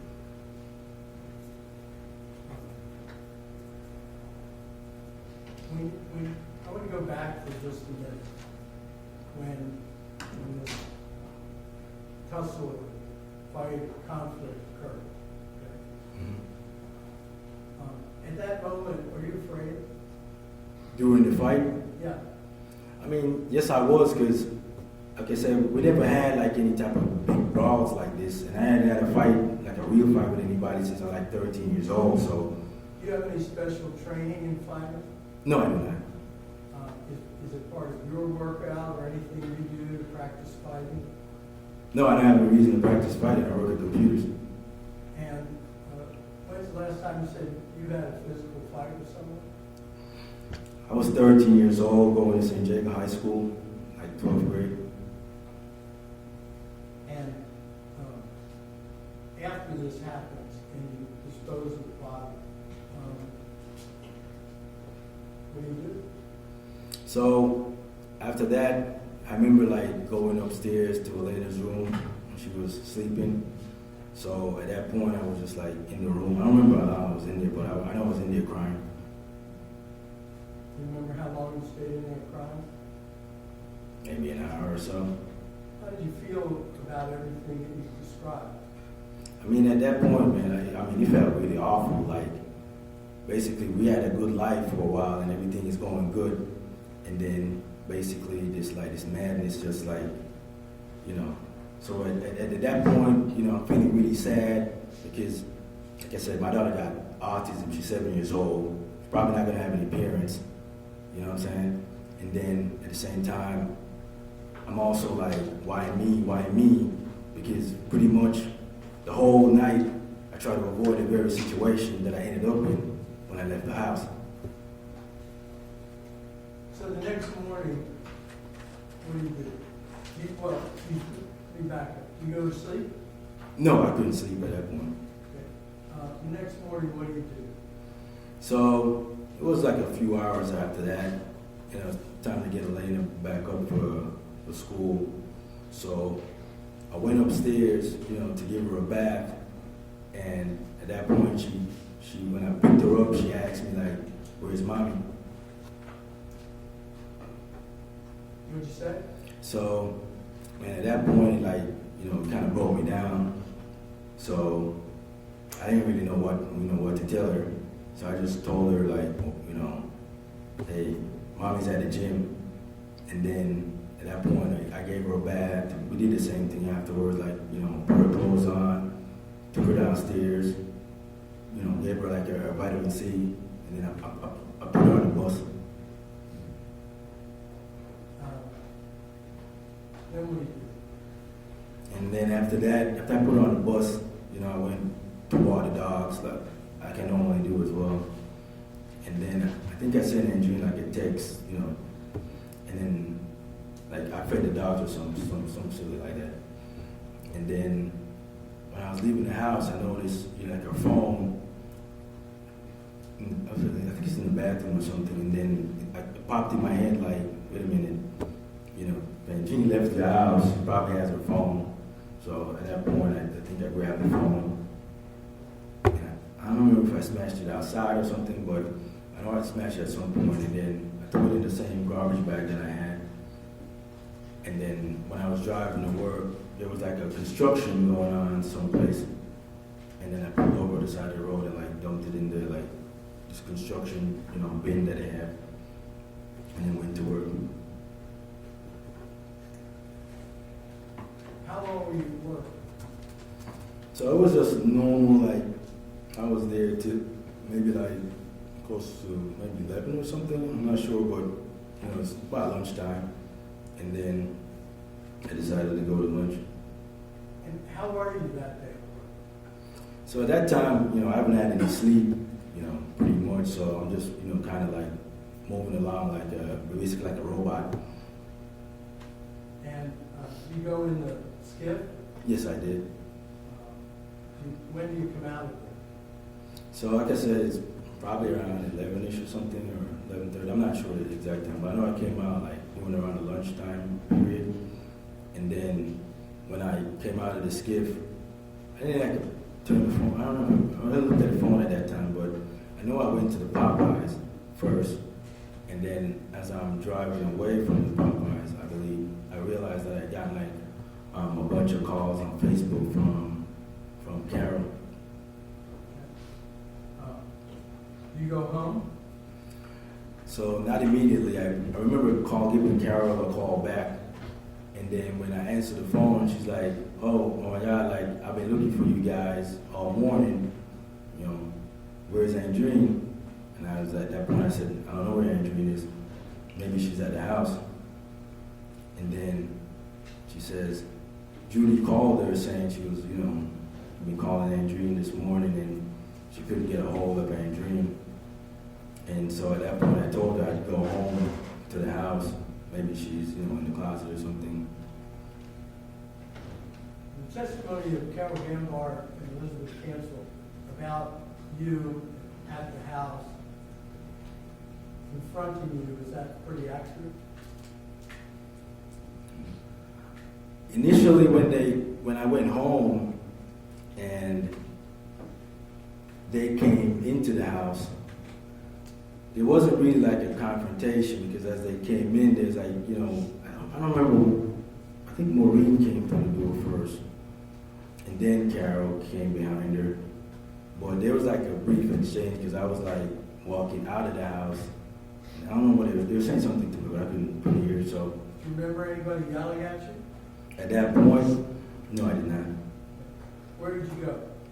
So I got out of the house, and then I got in my car, and then I went to the hospital. Why? Well, at that point, I was just trying to get out of the house, you know, get away from these ladies and go clear my head, because, you know, this is like a crazy situation going on now.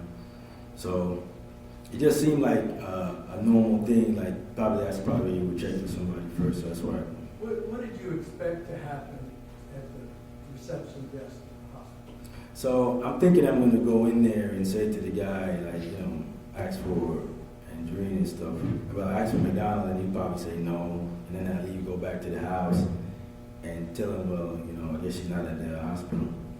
But when I talked to the guys, he says like last name, and I said McDonald. I don't know, maybe like he heard like my accent when I said it, and then he's like, he looks up and he's like, yeah, there's this lady here with this little girl, which I thought was just like, I don't know, man, that just sounded like some kind of sign or something. So I just kind of got freaked out, and then I turned and left. So, and then when I left, I drove down the street a little bit, and then I stopped on the side of the road to like just like contemplate, like, what the hell to do next. What's going through your mind? So at that point, I'm just thinking, oh my God, this is probably it. This is over. How do you feel about what's happened, sir? So at the same time, at that time, I'm feeling like pretty scared, the whole situation. And I'm just thinking about, oh my God, my life is freaking over. And my daughter's life is probably over too. And then, pretty much Maureen sort of like depended on us, so her life's probably over as well. So that's all I could think about. Where did you go? So I don't know how many minutes I was, on the side of the road, but then after that I decided like to go back. And then when I got back home, there was like cops already at the house. And then when I walked in, I believe the cop took me back to the bathroom, and then he showed me like the blood on the switch. And at that point, like, the ladies were yelling at me at this point. And then the cop, like, he started to take me back out of the house to like get some separation between, because the women were like, making a lot of noise. So he took me out of the house in handcuffs, and then he put me to sit down in the back of the car. And then he started, asking me questions like, what happened, what I'm saying? And I basically told him, like, we got into like an argument and left, and that was it. And then I forgot what he said. I don't remember what he said after that. But I remember what he said now. He says, just tell us, you better tell us what happened right now. If you tell us what happened right now, you'll get a lot of time, but if you don't, you'll get even a lot more time. And at that point, I asked him, I said, I'm not going to say anything else, I'm going to talk to the Lord. Is that where you stayed? So that's where I stayed pretty much the rest of it. I was detained for, I don't know, maybe 13, 14 hours. They left pretty late, like early the next morning. During that 13 hours, are you thinking about your situation? Yeah, so during that time frame, my mind kind of shifted. At first I was just like feeling sorry about like the whole situation. I'm just thinking, man, if only I knew what was going to happen when I went back to the house, I'd have probably just left the gas station and drive to Houston and like never come back or something like that. And then I started feeling for myself, like, man, what the hell does this shit have to happen to me, of all people? Like, my whole life, I'm trying to do good for, other people and stuff. I took Andreen out of Jamaica, helped her live a better life. I brought Maureen to, to live with us, to also get a better life. How does that, It's the thing. how does that make you feel? At first, as gradually the sorry and the pity started turning towards like anger, because now I'm thinking like, why the hell, she's doing all this stuff, and I started thinking about all this stuff, and as I'm thinking about, the cheating, the stuff with the accounts, with the money, and now with the business, and all of that stuff, and then finally, like this whole reason that we started arguing that week about me not wanting to go on that trip to Jamaica, at that point, honestly, I just thought, oh shit, this is what's going on. So I thought at that point, oh man, this is what was going on. She's trying to set me up to like get me down to Jamaica and have the boyfriend, you know, off me when I was down there. And at that point, like the pity just kind of like went away. And now it's just like pure rage and like anger. The whole time I'm in there, I'm just there like angry now because now like, you know, she got a degree. Did they release you? Nah, they released me maybe like 2 o'clock or something. What do you do? So as soon as they released me, like I said, I was pretty angry now at that point. And so I went inside the house when they left, and then I think I grabbed like the hammer. I had like a little bit of gas or something in like a container, like a plastic container. And then I went into the vehicle and left. But then when I drove out, it was like really foggy and dark that night. So I had to like circle back to the house to grab the flashlight. And then when I grabbed the flashlight, I think that's when I then drove to the, I think I circled back a third time because when I grabbed the gas, I didn't have anything to light it with. And then I went back to grab a lighter. And then I went to the field. Now approach it.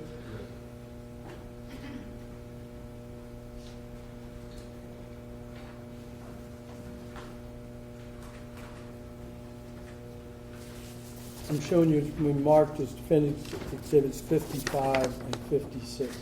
Do you recognize those? Yes, that's a picture of the shelf that's in my garage. Are they both pictures of the shelf in your garage? Yes. Okay. You know, if the exhibit number 55, are these on different days?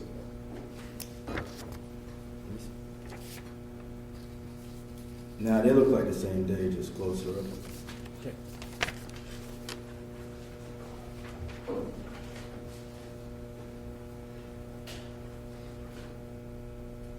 And 56.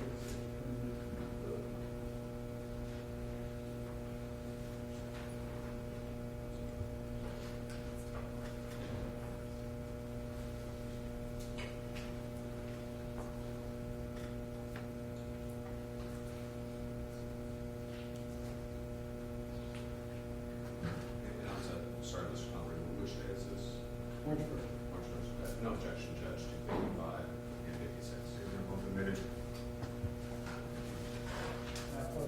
Yeah.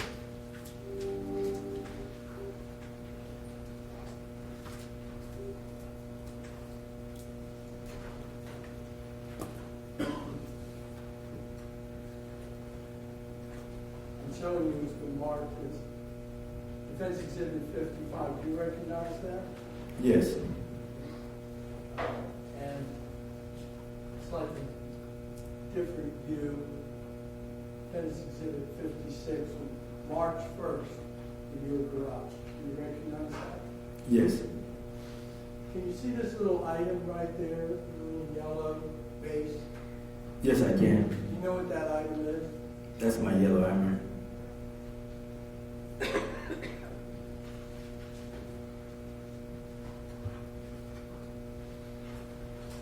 Now, approach.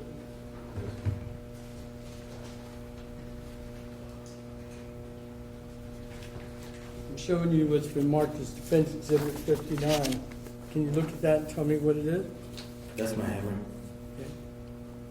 What you're calling the yellow hammer? Yes. And I'm showing you what's been marked as defendants exhibits 57 and 58. Two photographs. Can you tell me what they are? Yes, they're just photos of the same shelf without the hammer. Would those be on March 2nd? Yes.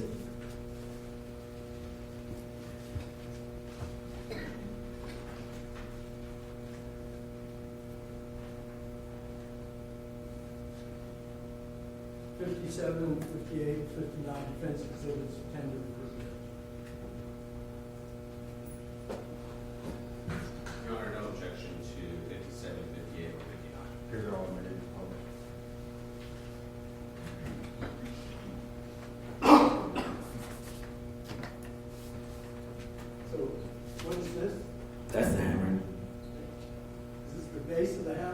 Yes, it is. Is that what you pointed to on the March 1st photo? Yes, it is. Defendant's Exhibit 57. Here, in that same location, you see that house? No, it's not there anymore.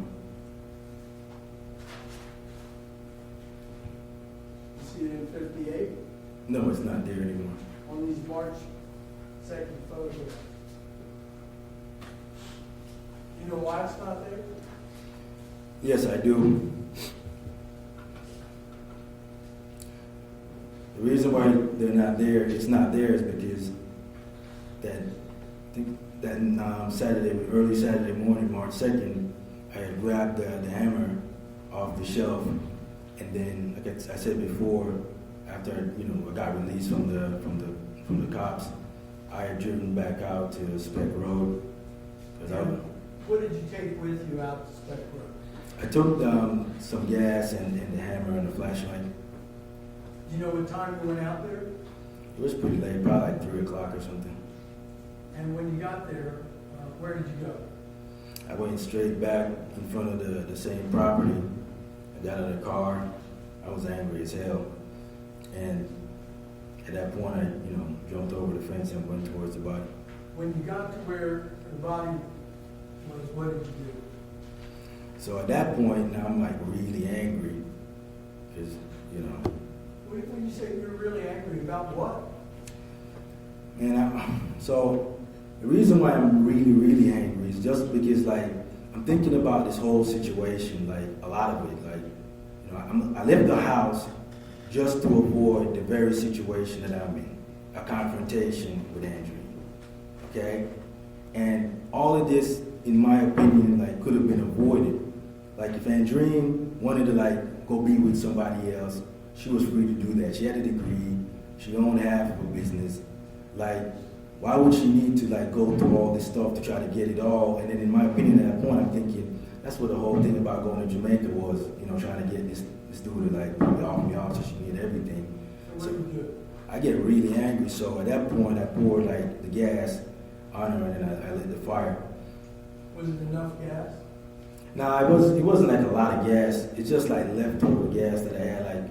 I used to cut my own grass, but then eventually, as the business grew and stuff, I started having Eddie come by the house now and do the lawn care. So it was just some leftover that I had in a container. So I poured that on her, I lit it, and then it was out. I don't know how long, but it was out pretty fast. Then what did you do? So at that point, I got a hammer, and the body's right there.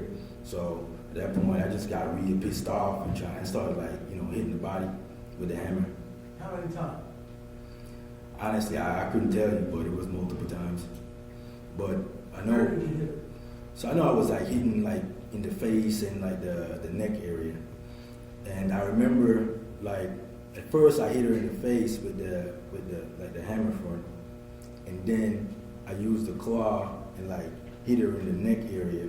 And I remember the claw got stuck in her neck, and then that's when I was ripping the hammer out. And then at that point, I thought I was done, but as I'm starting to walk away, I give it one more whack somewhere on the body. I'm not sure where that landed. How did that make you feel? And at this point, honestly, man, I'm just really, really angry because. Have you had any sleep? Nah, I didn't sleep at that point. I'm tired, but I'm angry. I'm tired, at that point, and I'm just going off fumes at that point. Because, like I said, I just kept repeating in my head, how the hell does this shit, happen to me and me of all people? Why the hell did this have to happen to me? And like I said, this could have been way avoided, and I'm just pissed off at Andreen at that point because I'm thinking this could have been easily avoided. Because I had filed for divorce a couple of years ago, and she knew at that point she had no intention of working on anything, but she was just trying to keep me around, using my daughter against me to keep me in the house, so she continued with some kind of scheme to rip me off. And then I'm thinking, when that doesn't work, because like she had said in the text, Texas is a community property state, so there is absolutely no way you can legally like have business and assets with a spouse and then get a divorce and not have half go to one spouse and half go to the other one. So in my opinion, the only way she was gonna get everything to go share with the boyfriend, they had to have been planning like get me whacked when I went to Jamaica. And That's what you were thinking. yes, that's what I was thinking. How much longer did you stay at that location? I don't know how long more I was staying. I stayed at the location. I probably just like stood around there for a little bit, just like thinking. And I probably, When you come back to Solitude Code, can you use your gate code to get inside?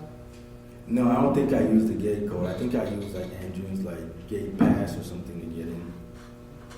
When you go out to Spec Road, what vehicle are you in? At that time, I'm driving the car because the cops, they took my Malibu and I believe they took the Traverse from the house that night and they left the Jag and the Porsche. So I had driven the Porsche out there. When you come back to Solitude Code, where do you park the Porsche? I go back and park the Porsche in the garage. Then what do you do? At that point, I took the clothes off and the hammer and the flashlight, and I basically put them in the trash.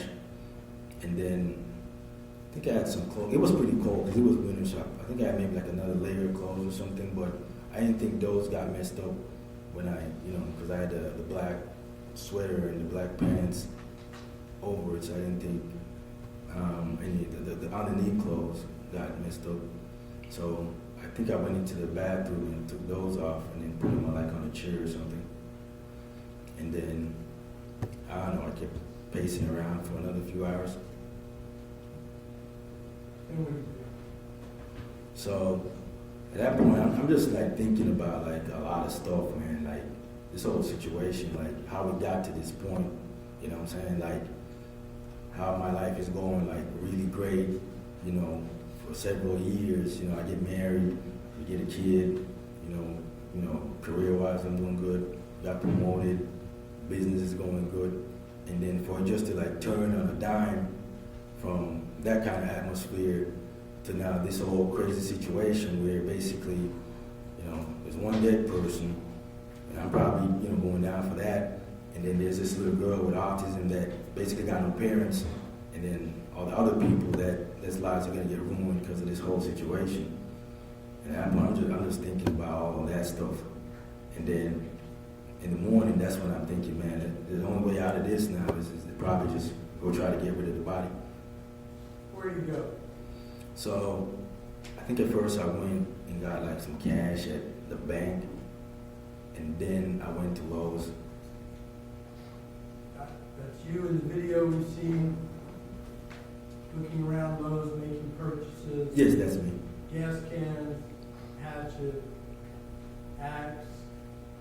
All Yes. the items that are in that receipt. Yes, sir. And where do you go with it?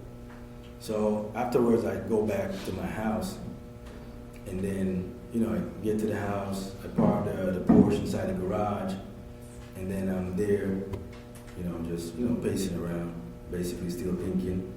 But Let me ask you a question. All those items, many of which are piled up there, mhm. all the items from Lowe's, do you ever use any of those items out on Spec Road? No, I did not.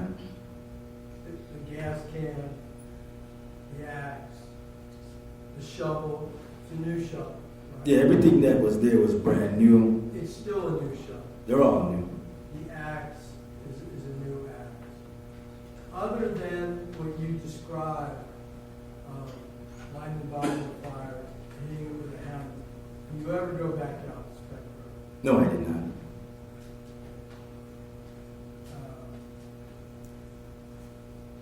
Why are you looking up searches of questions about fingerprints and bones and bone decay and that kind of thing? So at that point, that's like in July or something, and I've already been arrested for this case. So this case is pretty much, set in stone. So now I'll go to court and then we'll have a trial. But a lot of the stuff was just like curiosity. And then some of the stuff, like there was like another case where they had found like this other lady out in the woods that was burned around that time. And that also kind of like, drive some curiosity. And then there's like other stuff going on. So there's a lot of different searches. I think just out of curiosity, because they had come to the house and searched the house, and there was like the DNA stuff on the light switch. So I think that's what prompted like, DNA tests for like newer stuff. And then like I knew the body was somewhere out in the woods, out there in spec. So that's probably what drove the like DNA, fingerprints type thinking. Just thinking about like what the case would look like, basically.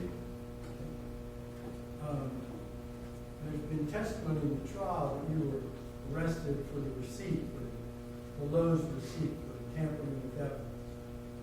Right. Did you remain silent on that? Yes. Was that months before the discovery of the body? Yes, it was. Did you exercise your right to remain silent with respect to any part of the investigation? Yes, I mean, when you were going to tell your story about what happened, where were you going to tell? so at that point, like I said, when I got arrested for the case, I decided at that point I was just gonna dig in and wait till I went to court, because I didn't really like trust the police or maybe the DA's office trying to twist words against me and trying to manipulate stuff and make it seem to be something what it wasn't or what it is. So at that point, I just decided my best bet is to wait till I go to court and then I'll tell the truth. In March and then July of 2019, have you done nothing but try to get into court to tell your story? So I remember like the first time, probably like July when I first got arrested. I remember when we came to court, and at that point I was, demanding like to get a trial pretty soon from the judge. And I remember that whole interaction because when we said it, the judge had asked the prosecutor at the time. None of these people here. Have you always, from the very beginning, wanted to go to trial as soon as possible? Yes, it is. Way back in 2019, as soon as this case began, I've been asking to come to court the whole time. Did you, in fact, on the Friday before we started testimony here, with this jury in panel, did you call your mother-in-law and your sister-in-law? Yes, I did. Did you tell them what happened? Yes, I did. How did that feel? I mean, it was a pretty emotional conversation.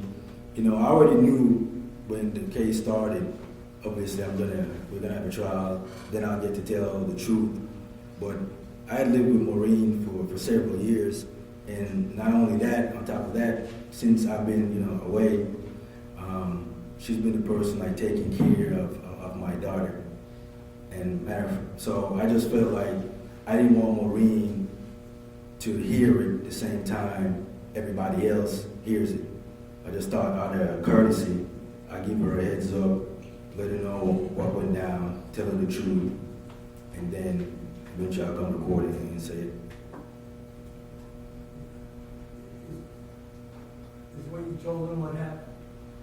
Yes, I did, but the way they kind of, said it in the court, obviously some things were, but the general concept, I think they maybe got the general concept down, but some of the key details, obviously they didn't pass it on correctly.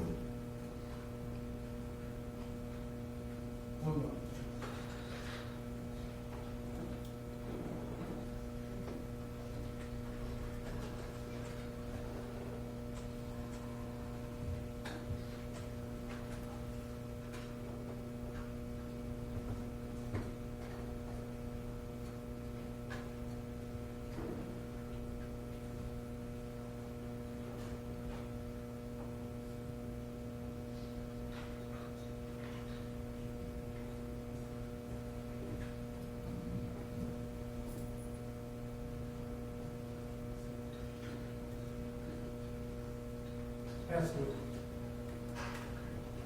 The had it over 2 hours. Any of the jurors want a 10-minute break, or you want to keep going?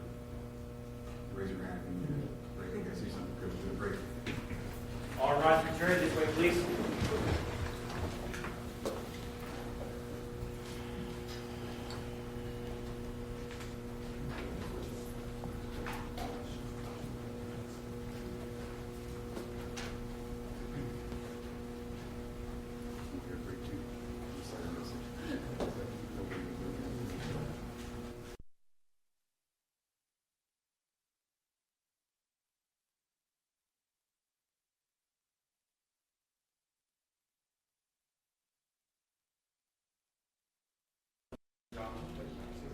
McDonald, let's get back on the stand.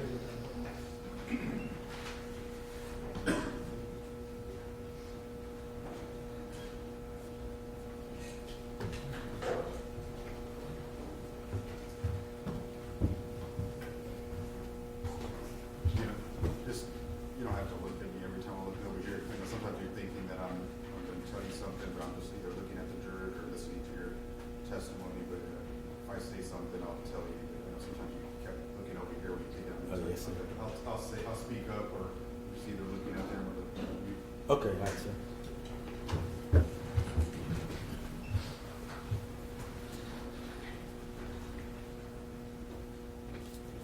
All rise for jury, please.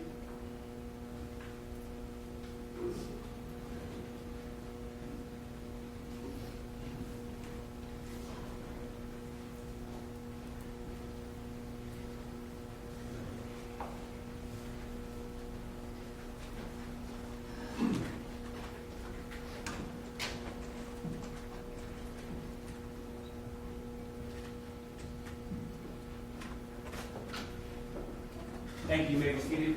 You're still under oath, state? Thank you, Your Honor.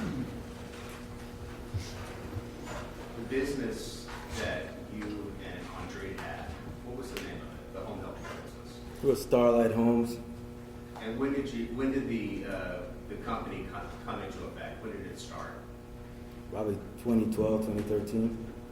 Now, you had your job with the Air Force, correct? Correct, sir. So the day-to-day business, was that conducted largely by Andreen? The day-to-day operations were conducted by Andreen. But you were the one who provided the seed money to create those businesses, correct? Correct. In terms of either renting the property and then ultimately purchasing the property. Correct. Now, you said that throughout the years, it began with a small operation and it grew, correct? Correct. And as the business grew, the business made more money, correct? Correct. And did the relationship still stay the same? You still had your job at the Air Force, and Andreen would run the day-to-day of the business. That is correct.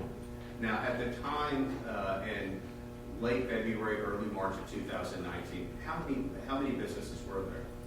There was 3 in operation, and 1 was still in the planning stage, design stage. Okay, so 3 operational, and a 4th would come sometime in the near future, was the plan. Correct. Now, you said that you're about 10 and a half years older, is that correct, from Andreen? Correct. Now, you gave her this money so she could start these businesses, right? Well, we were both married at the time, so it's not giving her the money to create this business, but creating a business for our family. But you were the one who had the means to do so. You had a job as well as some savings, correct? Correct. At the time, she was still going through school. She did not have the type of capital in her own name that she was bringing into the equation. Correct. Did you feel like you helped her create these businesses? I did help her create these businesses. You helped make it happen. I did help create the businesses, sir. She owed you. She owed me. I don't think of it like a owe type stuff. We're a family and we're building a business together, so it's not a owe me type stuff. Now, you saw some of those text messages between the two of you on February 28th concerning the business, correct? About the creation of the LLC that you didn't know about. Correct. Now, during those texts, you saw that Andreen referenced community property, correct? Correct. Are you familiar with community property? I am. Are you familiar that Texas is a community property state? I am. That the assets owned by the wife and the husband, you essentially own them 50-50. Correct. Now, I now want to call your attention to a visitor that you had back in 2017. Do you know Kadeen Harris? Yes, I do. Who is Kadeen Harris generally to you and Andreen? So I would consider her a friend, but she was mainly Andreen's friend. But during the course of the marriage, I came to know her, so I would consider her a friend as well. So she was initially more a friend of Andreen's, but then you began to know her more so, correct? Right. She grew up in Jamaica with Andreen of some sort. And did she come and visit you in San Antonio in 2017? Yes, she did. Do you remember her bringing her young child with her? Yes, I do. Do you remember during that visit you attacking Andreen? I did not attack Andreen. Do you remember knocking Andreen over into Kadeen and into the child? Would you like me to describe the incident, sir? I'm asking you, do you remember that? So, I remember getting kicked in my back while I was holding Sir, the it's a yes or no question. Do you Yes. remember that incident? Yes, I remember the incident. Do you remember the child getting knocked over? I don't remember the child getting knocked over. Do you remember Kadeen getting knocked over? I don't remember Kadeen getting knocked over. Do you remember Andreen getting knocked over? She fell on the bed. Do you remember Marine being present when this took place? Yes, she was. I also want to call your attention to what you testified earlier to on July 4th of 2018, when you, Andreen, and Elena went down to Brownsville to visit Sergio and Heidi. You went on July 4th of 2018, correct? Correct. Now, you had testified that you discovered that Andreen had a tattoo, a matter of fact, 2 different tattoos on her wrist areas, correct? Correct. One kind of almost like an infinity tattoo and one with a date on the tattoo itself, correct? Correct. Do you remember speaking to Sergio that day and him trying to calm you down after you're doing that research in terms of the tattoo? Yes, I did. Do you remember telling Sergio that you wanted to have him drive you down to the outlet mall so you could confront Andreen about that? No, I did not ask him for that. Did you go to the outlet mall and confront Andreen about the tattoo? No, I did not. So, do you remember both Sergio and Heidi trying to calm you down after your research that you had done on this tattoo? I remember them trying to calm me down as we were arguing inside their house. Do you remember them telling you to stop calling Andreen names and being disrespectful in their household? I remember them telling me to calm down. Do you remember them telling you to stop calling her names? I don't remember the exact conversation, but I do remember Heidi in particular telling me to calm down. Now, you, Elena, and Andreen returned to San Antonio in the same vehicle that evening, correct? That is incorrect. Okay, when did you return? It was just me and Elena that went down there, not all 3 of us. I'm talking about when you came back to San Antonio. How did the three of you drive together back to San Antonio? It was the 2 of us, not the 3 of us. So you're saying Elena was not there? No, she was not. So Sergio and Heidi said that she was there. That would be incorrect. That would be incorrect. So where did you sit when you were driving back? I was in the back seat. And I assume that Andreen was driving? That is correct, sir. You said the drive was roughly 4.5 hours. Is that roughly accurate? That is accurate. Now, you stated to this jury that you had asked for Andreen to let you out of the car, and she refused to do so when you were in San Antonio. Is that right? Correct. And that you said that you reached up from behind in the back seat and did something to her face. What did you do? I said I reached up and I grabbed her face, but as I was grabbing her face, this is a normal reaction for somebody to move. So I had nails, so the nails scratched her on her face. Why are you reaching up and grabbing her face as she's driving? That was just out of frustration because I asked her like 10 times and she wouldn't let me out of the vehicle. So did it matter to you that she is driving a car and you were putting your hand in her face? Isn't that a safety risk? At that time, I was not thinking about a safety risk. I was just thinking about getting out of the car. Do you recall that Andreen was on the phone with her aunt, Lorna Anderson, during this incident? She was not on the phone with her aunt during that incident. So if her aunt were to say that she was, that's inaccurate. That's a lie. That would be a lie. Do you recall what Andreen looked like the following day after you said that you scratched her in the face? Yes, she had, I believe, 2 streaks, like one across here and one coming across down there. Your Honor, may I approach? Yes.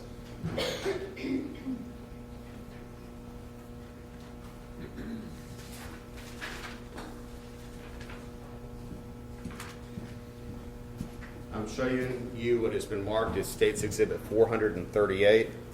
Do you recognize the person in those photos? Yes, I do. That photo was taken on July 5th, 2018. Do you recognize the marks that are depicted in those photos? Yes, I see 2 scratch marks that run from top of the face coming down. Okay. Does this photo fairly and accurately depict what Andreen McDonald looked like during that time frame? I would assume so. Your Honor, at this time we move into evidence, Exhibit 438. Any objection by defense? We review our objections under rules 403 and 404 would be this line of questioning in this photograph, State's Exhibit 438. It's denied. Publish, you can publish. Thank you, Judge.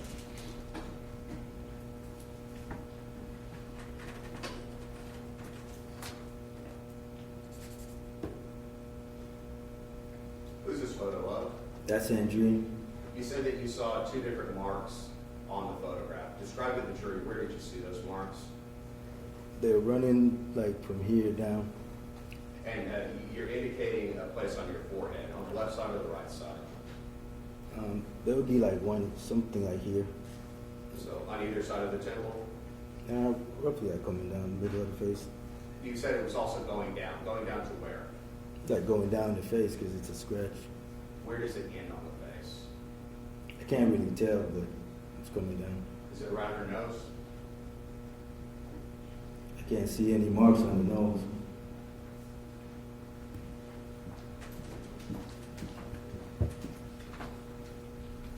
Is that easier to tell? Where's the mark on the nose? You said that you indicated that you saw a couple marks on her. Where did you indicate that you saw marks? Coming down here in the face. So either side on the forehead. Like, right.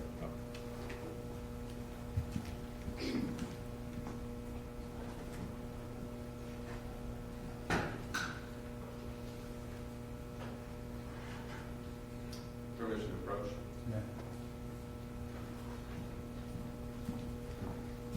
I'm again showing you States 438. The area to the left of her mouth. What is indicated there? Looks like a scratch mark coming down. So a scratch mark on her mouth? Right. Out next to her mouth, I So should say. it'd be, right.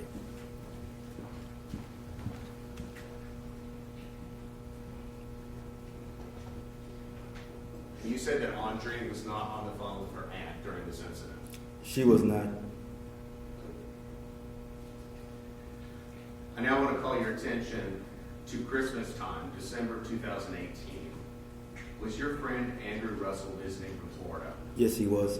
He stayed at your house during that time. Yes, he did. And I believe you testified earlier during that time frame you moved out of the guest bedroom to, I believe you said, for appearances purposes, so Andrew could stay there. Correct. Do you recall a conversation that you were having with Andrew on your deck area that evening? Yes, I recall. Do you recall during that conversation you told Andreen that you made her, that she was just a poor girl from the street? I'm sorry, what?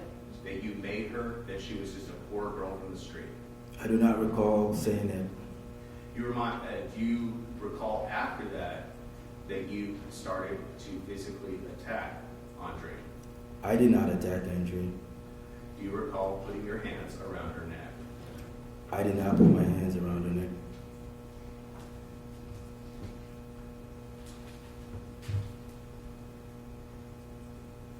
I now want to call your attention to February 16, 2019. Okay. Is that when Andreen threw a birthday party for your 40th? Correct. That birthday party was at your house, correct? Correct. You said 30 to 40, roughly 30 to 40 people attended, correct? From what I can remember, yes.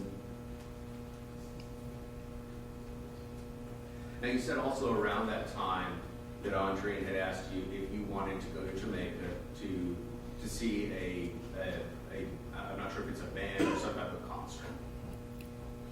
So she had actually asked me before that, but I did not give her a response But I know I gave her a no afterwards, after the birthday party. And I believe you said a few days after the birthday party, is that right? That would be a rough estimate, yes. Now, you have family in Jamaica? Yes, I do. And Andreen has family in Jamaica. Correct.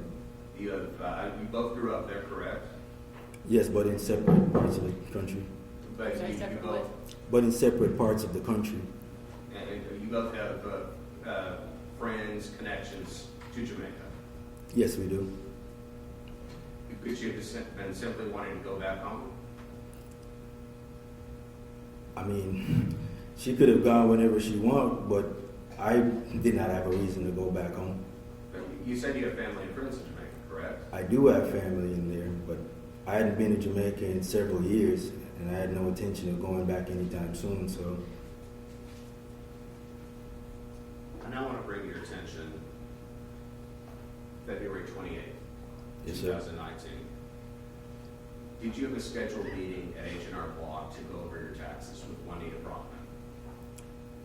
I'm pretty sure it was a scheduled one, but I knew I got a call at some point from Andreen that told me to meet her there at later on in the evening or something. And you arrived there first, correct? Correct.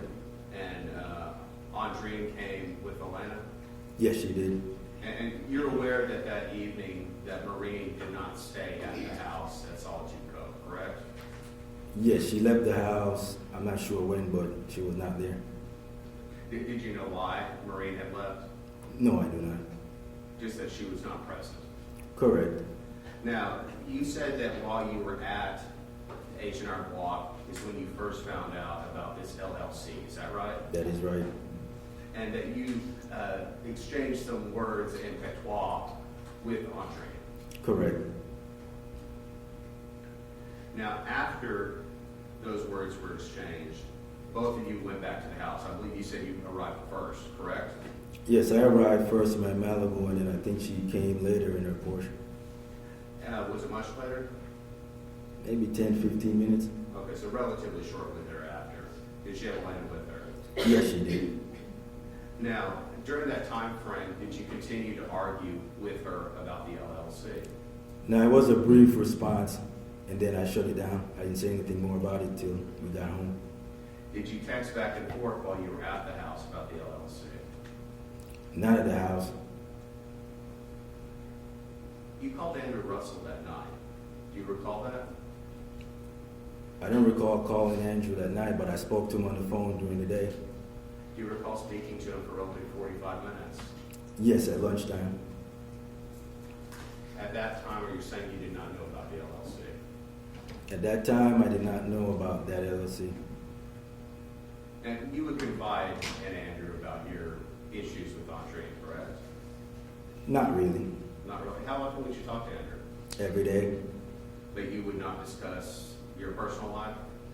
I would not discuss my personal life with my wife and kid. So you wouldn't discuss that with anyone? No. So when you get back to the house, you told this jury earlier that the two of you argued about the LLC. And at some point you left to go to that Shell gas station that they saw the video of, correct? Correct, sir. Now, during that argument, I assume it pertained strictly to the LLC, is that correct? For the most part, it did, but I know I referenced something in the text that said three things. The Broadway Bank issue, what you did last year, and the LLC, the new stuff now. So it all concerned the business, correct? No, what happened last year was a reference to her getting the tattoo with the boyfriend in Jamaica. It was the primary crux of your argument in the business. Mostly, well, yes. Now, you said that when you argued at the house, you left. Why did you leave? To avoid any kind of confrontation. Were things getting heated at that time? Yes, they were. And it was strictly a verbal argument at that time, correct? Yes, it was. You recall the testimony of a Gilberto Gonzalez, a deputy for the Bexar County Sheriff's Office last week? I remember the name. The first deputy that you spoke to, correct? Correct.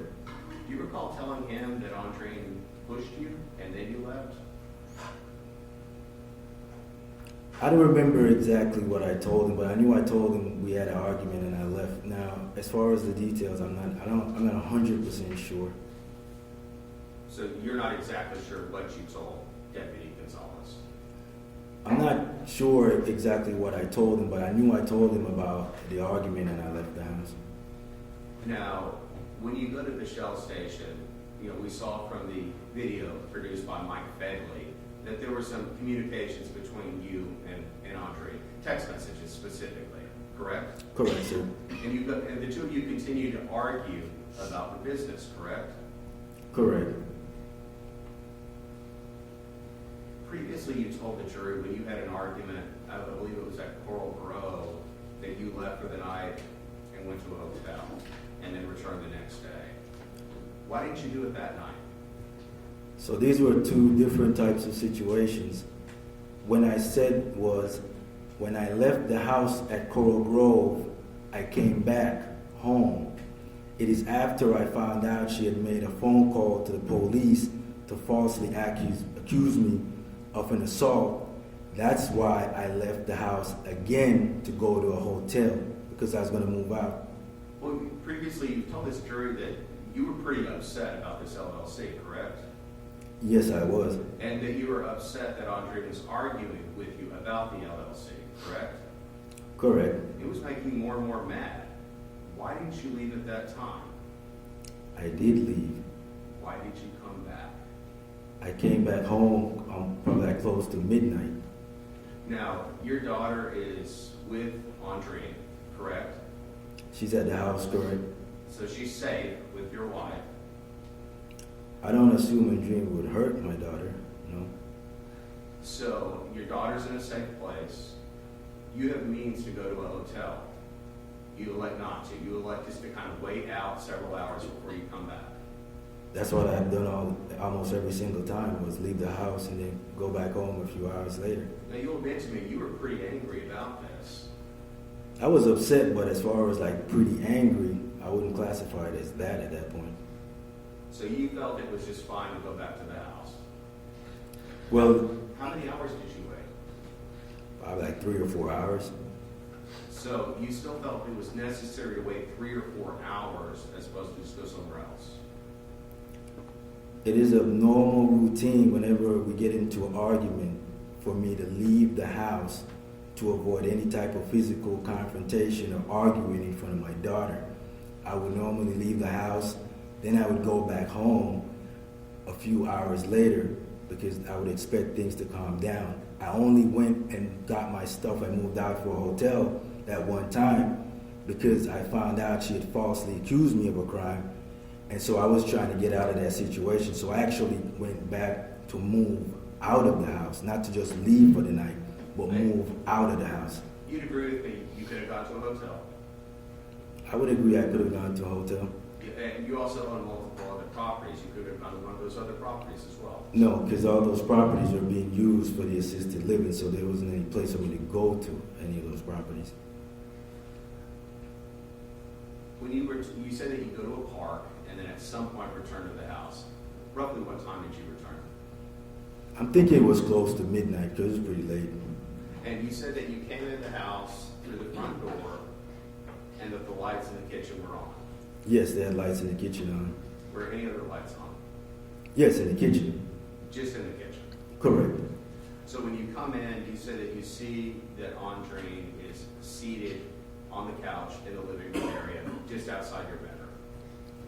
Correct. As I'm walking towards my room, I get close now in the living room area, because there's like a dining room area in the front when you come through the door, and then behind that on the left there's a kitchen, and then there's like a living room area with a couch and a TV, and there's like a center table. So it's when I get past the couch, going around to the room, that's when I see her sitting down in the couch at that point. Verbal argument continues at that point, correct? So my intention at that point was not to have an argument. My question is, did the verbal argument continue at that point? Yes, there was a verbal argument at that point. Now, the argument itself, does it move into the bedroom area? Yes, when she follows me in the bedroom. And you continue to argue about this creation of this LLC? So when I got home, that argument did not have anything to do with the creation of the LLC. We are way beyond that now. And you told this jury that some pretty choice words, some curses, some insults are exchanged by Andreen to you at that point, correct? Yes, I told them what she said. And this argument continues into the bedroom, and you said at some point your heads collide. Is that correct? Correct. How did that happen? So, like I said, when I walked into the bedroom and she follows me in there, cursing at me, when I turn around, she comes up into my face. So she's like right into my face. So when she's spitting my face, she's right there, and I grabbed her face like this, and then that's when the head collided when I grabbed her face. So the first time either one of you touched each other is when you grabbed her face and hit headbutt her. All right, hold on. I'm sure it's not on or anything like that, but the juror have a spot in his ear over here right there. Make sure you put that up. I don't know if it's for phone calls or what it is. All right. Is that the first time either one of you physically touches each other? I would consider spitting the face touching, but Other than a spit, is that the first time that either one of you touches each other? yes, Did you grab her with both hands? yes, How did you grab her? Around the ears, the hair, where? on the side of the face. And you said that because she was close to you, are you saying that it was an accident that you headbutted her? I didn't call it a headbutt. I just grabbed her face, but she's right there, so the grabbing motion caused the collision. So when you grabbed her, that's when your heads came together. Correct. And when you said that happened, that it drew blood on her. Yes, it drew blood on her face. Where on her face? It was like somewhere like here, because I'm a bit shorter than her. So somewhere in her cheek area on the right side, I think is what you're indicating. I don't remember exact side, but I know it's somewhere on the face. Did you see any other blood or injuries that you caused when you did that? No. Did you have any injuries? At that point, no. You said that she went into the master bathroom to look at the injury, correct? Correct. You said that she turned the light on Correct. and she observed what you had done to her. Correct. You said that you followed her in, correct? I turned around because the bathroom was right there to see the damage that was done to the face, because there was no lights on in the bedroom or the bathroom at that point when we first walked into the bedroom. How much blood was coming down from her face? I couldn't tell because it happened so fast, but I knew there was blood because I remember blood on her fingers when she touched her face. So you said that she touched her face and got blood on her hand. Yes. Do you know how she got blood on the light switch? I'm thinking when she turned the light on. Did you see that? Well, that's the only way the light would come on is if she touched the light to turn on the switch. I don't know if there's any other way to do that. Did you see blood and hair on the light switch? I wasn't looking at the light switch. I was looking more towards her, so I wasn't observing the switch. So I didn't see any blood on any switch at that point. I was just looking at her as she was looking in the mirror. Now you're saying at this point, Mm-hmm. Andreen became angry. Well, she was already angry when I was leaving the house. She got even more angry when I got home and mentioned the divorce. And as that escalated in the room, she's getting more angry. And then when she looks and sees her face, I mean, it goes up even another notch than that.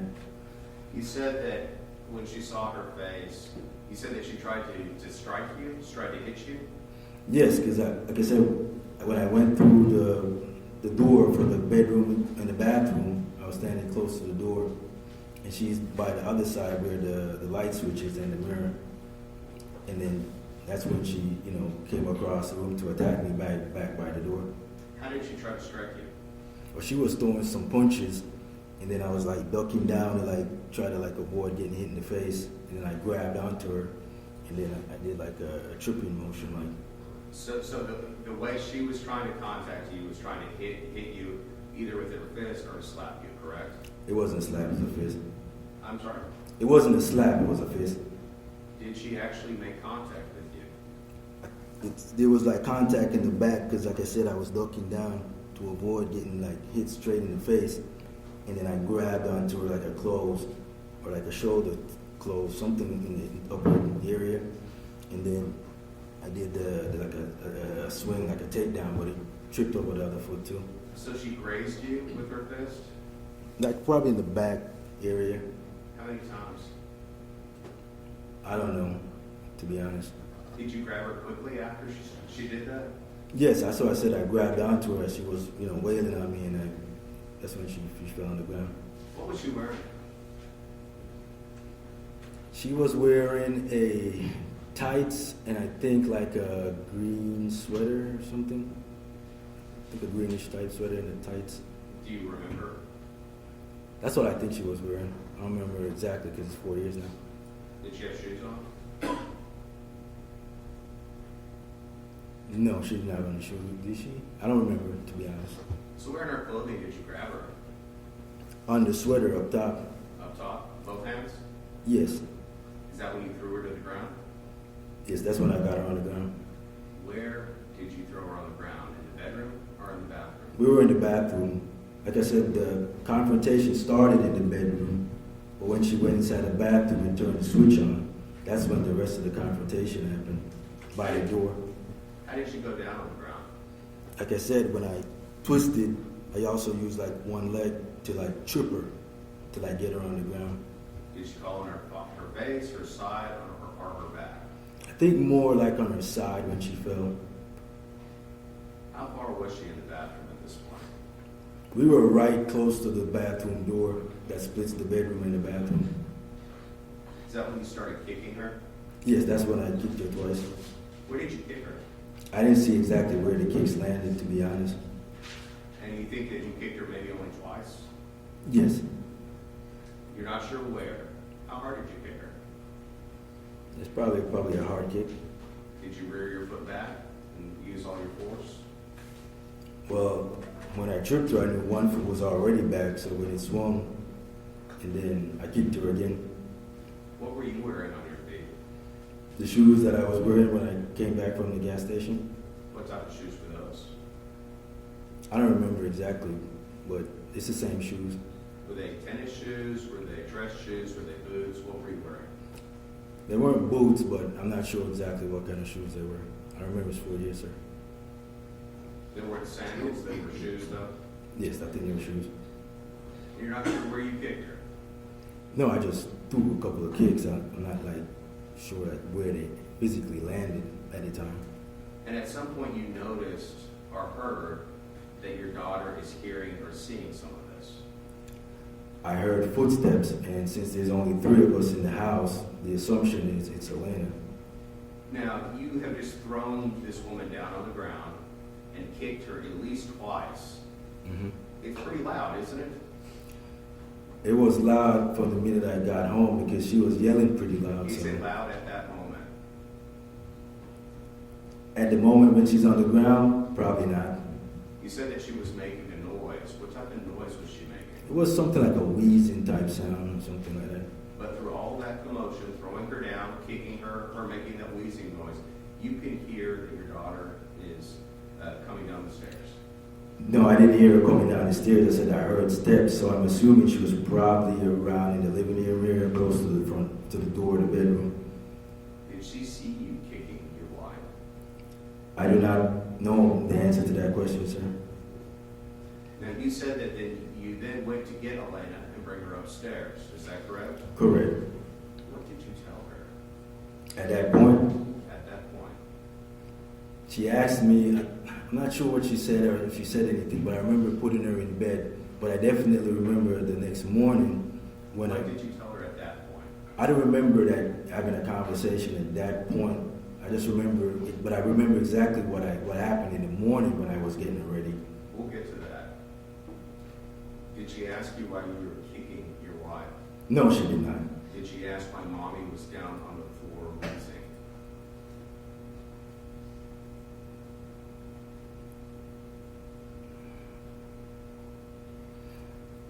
I think the last piece probably that sounded kind of familiar. Like now that his name mentioned that, it does sound familiar. Like she had probably said something about the mom. She said that mommy fell. That's what she said. That's what she said. What did you tell her? I said yes. That she fell. Correct. Now, you said that you were up there for about 20 or 30 minutes trying to get Elena back to sleep. Was Elena upset? Not at that point. It took a while to get her back to sleep, though, correct? I mean, this is after midnight, 20 to 30 minutes? Correct. You told her that mommy fell. Was Elena worried about mommy? After I told her mommy fell, no. Did she ask why she was wheezing? No, she did not. But it still took you 20 or 30 minutes to get her back down. Just leave. Like I said, I'm not exactly sure the time, but it would seem like about 20, 30 minutes. I'm not sure. Is that the last time Elena ever saw her mother alive? I'm assuming that's the last time. Now, after spending this 20 or 30 minutes upstairs with Elena, you returned back to the bathroom, correct? That is correct. At that point, you said that your wife was dead. How did you know? Like I said, when I came back into the bedroom and she was laying on the floor by the bathroom door, she wasn't moving. So instinctively, to check. So I bent over to I moved her face, and I remember trying to put my ear next to her nose, just see if there's some kind of breathing going on. And then I think I maybe checked for a pulse or something, but I definitely remember checking for the breathing through the nose. You said that she was near those French doors that opened to your bathroom. That is correct. Did you notice the blood on those doors at that time? No, I did not. Now, when you said that when you went upstairs to take Elena up, you heard wheezing out of Andreen. Did you think to call EMS, somebody to try to help her at that time? So at that point, I didn't think she was in some type of critical condition. I'm just thinking she probably got the wind knocked out of her from the kicks. From simply just 2 kicks and being thrown to the ground. That's it, correct? Correct. Now, when you come back downstairs and you find out that she's dead, what time is it? It was sometime after 12, probably soon after I got home. So you're not exactly sure. Is that sometime after midnight? Correct. I know when I got home, the whole altercation occurred maybe in a few minutes. So if I got home at 12 o'clock, it was probably over, the fight probably 12:05, for sure. And so that's when you started to try and cover your tracks, correct? At that point, no, I went outside. I know I went outside for a minute just thinking about the whole situation, but it was shortly after that, maybe half an hour, 45 minutes. I'm not sure exactly, but it was after that point. So when you went outside to collect yourself, were you trying to think, what do I do to cover this up? No, I wasn't thinking about covering it up immediately. I'm thinking about, oh my God, what the hell just happened here? And I'm thinking about how messed up the whole situation is. The first thought that I had was, oh my God, Andreen's dead. I'm probably gonna get blamed for this. Elena's not gonna have basically any appearance. And then the second thought I had was, why the hell did this have to freaking happen to me? Because the whole freaking night I spent trying to avoid any kind of situation like this. I left the house purposely to avoid any kind of physical contact.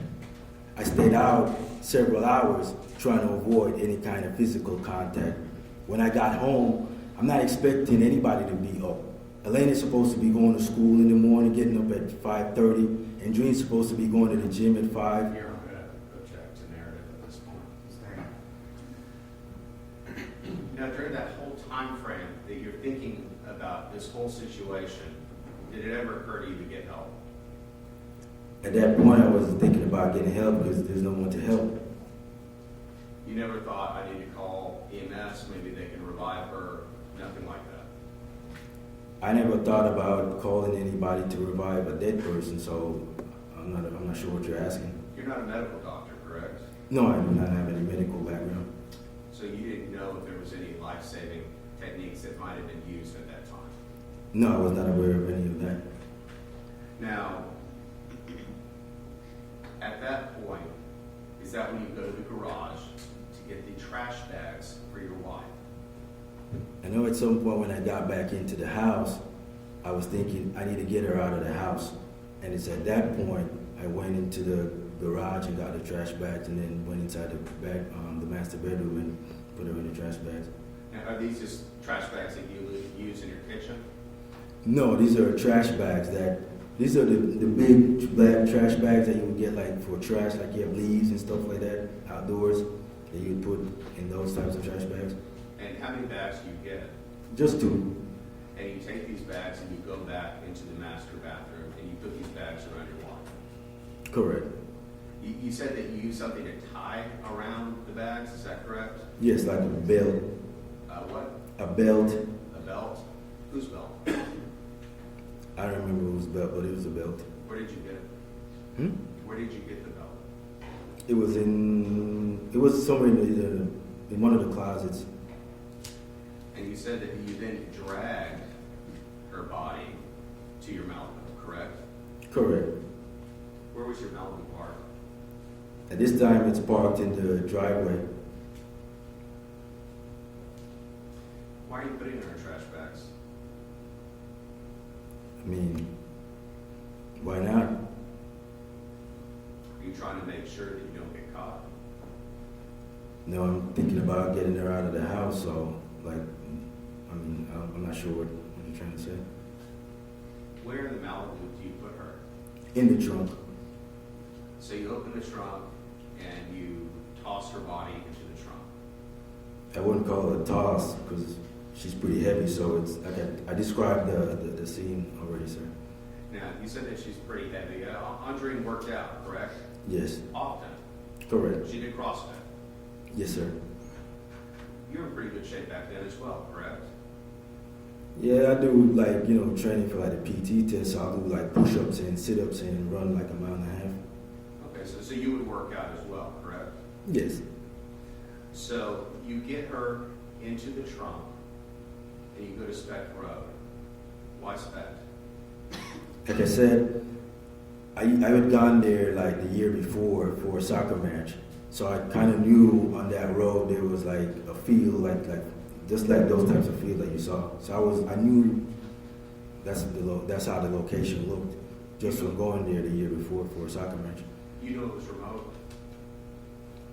Well, I'm not thinking about remote because it's pretty close to my house. It's not that far. You'd agree with me that the field where you dumped her body is like ranch land, correct? It's like what? Ranch land? I don't know what ranch land is. They're not houses on that property, correct?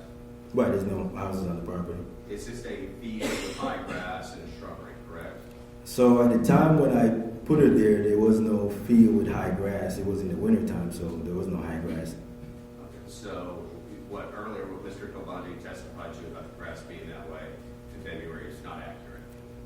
So the pictures I saw during Mr. Cabani's testimony was in July. When I went there March 1st, it looked nothing like that.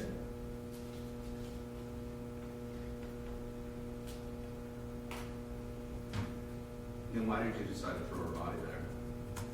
Why? I just had to get her out of the house, and literally in between that location and where I live in my house, there's only houses in between that. There's no other field anywhere in between my house and that location, so it's basically the first field. So the closest field that you could think of. Correct. At the time, that's just what came to my mind, so I just had to get her out of the house. And you were hoping that we'd find her body there. Well, at that location, at the time in March, it's not a concealed location. Like, if you're driving by that location in March or February, on Speck Road, it's just some barbed wire fence. It's not something you can hide somebody, permanently. So what was your purpose of throwing her body there then? My purpose at that point was simply to get her out of the house so that my 7-year-old daughter wouldn't see her mother laying on the floor dead in the house when she woke up. You did a search of Vulcan on your phone, your Correct. second cell phone. Is that a company that's down the street from Speck Road? Yes, it is. Near the soccer fields? Yes, it is. Why did you search Vulcan? So back in July, as I was looking at the location on the map, I noticed the company was called Vulcan. So I just, out of curiosity, Googled like what the company was.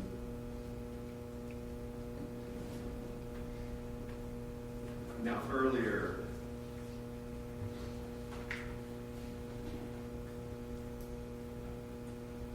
when you left your house with your wife's body in your trunk and trash bags, why did you leave your phone at the house? I didn't have my phone on me. I was just thinking about moving her out of the house. So, like, I don't know why would I be going down the street and take my phone with me? You had your phone on you earlier in the day at various places you traveled. Yes, when I left the house, I had the phone on me, but at this point, I'm just trying to get the body out of the house. Like, I'm not thinking like, why would I go get my phone while I'm trying to drag somebody out of the house? Like, why would I go back in to get my phone? That doesn't make any sense. Were you trying to make sure that you wouldn't be tracked at that location through your cell phone? No, I'm not thinking about not being tracked at that point. I'm just thinking about getting her out of the house. Now, you're in cybersecurity, correct? That is correct. So you know how those things can be tracked, correct? That is correct. So you're saying that didn't even enter your mind? At that point, I'm just thinking about getting her out of the house. To try to dispose of her body somewhere?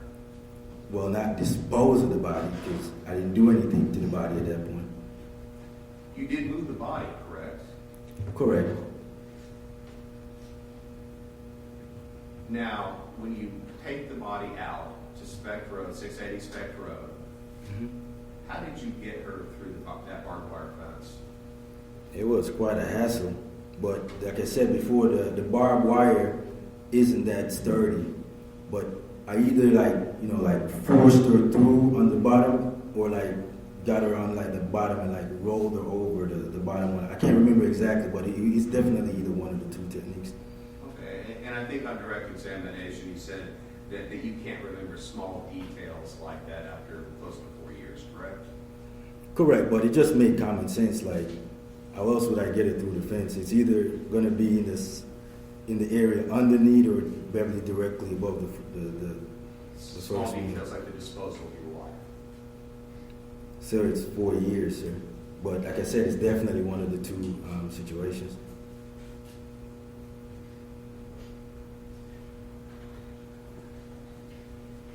You take her out to that field, and you mentioned that there were cow skeletal bones in that area, correct? Correct. When I drove her across, like the field, like where I actually stopped, at that point when I stopped, because I'm pulling her this way, so I can't really see what's behind me because I'm pulling her and kind of struggling backwards. But I know exactly where I stopped. I noticed at that point that there was some kind of like skeletal remains of a cow or something. So when you came across those bones, that's where you stopped, correct? Correct.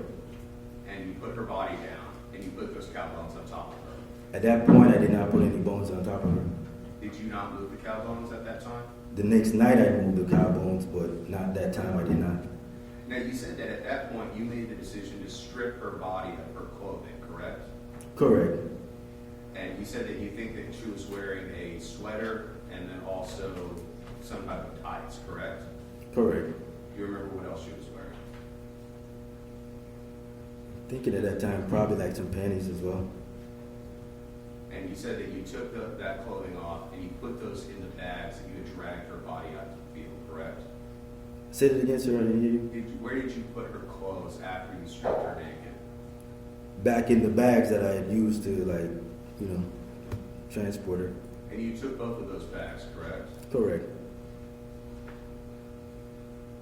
Why did you take her clothes off? Honestly, at that time, I don't even have any idea why I did that. You don't know why you stripped your wife naked and left her in the field. That was a very stressful situation I was in. So a lot of the things I did that night, I guarantee you, they don't make any sense. Did you want to dispose of those clothes? When I got back home, obviously I had to get rid of the clothes. Is that what you were thinking out in the field, that you wanted to dispose of those clothes? No, but when I got home, that was definitely what I was thinking. So you just stripped her naked and left her body there, but you're not sure why? I'm not sure why I burned the clothes in the bucket either, sir, to be honest. Did you take Elena with you out to the field? Hell no, I did not. So you left your daughter alone at the house? I had a tough choice to make, so it's either get my wife out of the house so my autistic kid doesn't see her mother dead, or leave her at the house. And I chose what I thought would be the better option. Like, why would I want to take my daughter to move her dead mother? That doesn't make any sense in this world. After taking the clothes off of Andreen, putting those inside the bag, where did you go next? I went home. Why did you, when you left when you came back to the neighborhood, why did you use the gate code as opposed to your clicker? If you notice, when I traveled throughout that night, and even when I came home, I used the clicker most of the times. Not the clicker, but the number 1976 most of the times. Why did you do that? Why did you use the gate code as opposed to the clicker? Because that's what I use most of the times. Now, this jury saw earlier that clicker was in the Malibu, the same vehicle that you had that evening. Was the purpose of using the gate code so it would be harder when you find who did this? Mr. Spear, most of the times that I go through that gate, I use 1976 gate code. Even when you had the clicker in your vehicle? Yes, sir. What time did you get back to the house? It was pretty late, probably 3 o'clock or 2:30. I'm not sure, but it was pretty late. Were you out at that field for a while? No, I wasn't at that field. I don't know how many times, but like I said, it's to park next to the fence, push her through the gate to the fence, and struggle across, and then take the clothes off and leave. So I'm not sure how long that would take.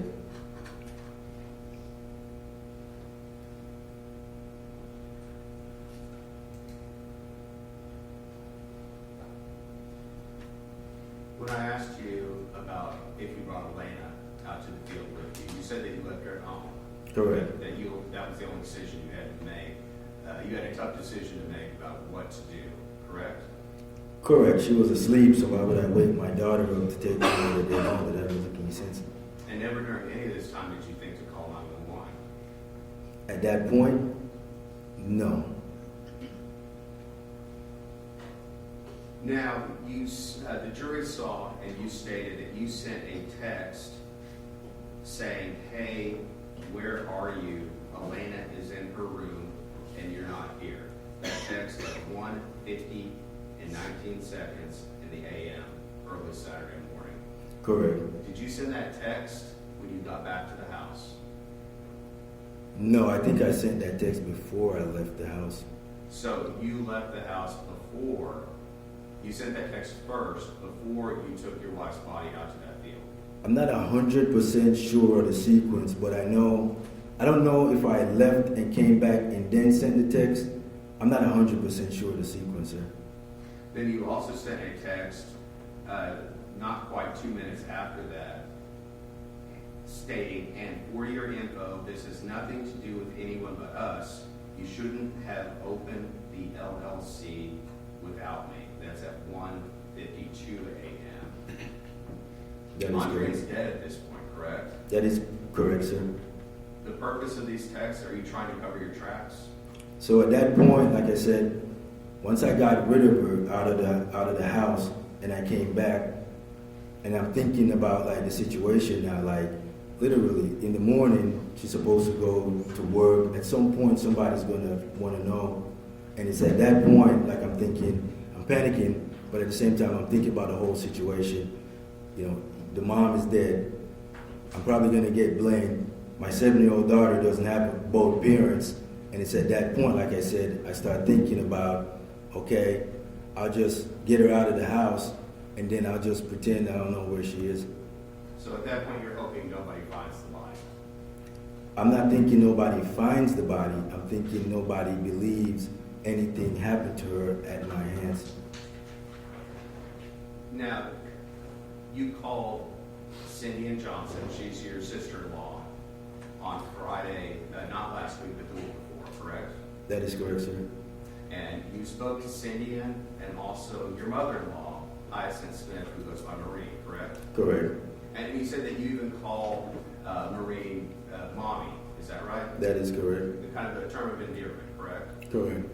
Now, you said that you wanted to tell them the truth, what happened, before they heard it in court, correct? So I actually wanted to tell Is that- Maureen the is that truth. Yes. correct? Yes or no? Correct. But you wanted to talk to Maureen specifically, correct? Correct. That was the purpose of who you were trying to reach. Right.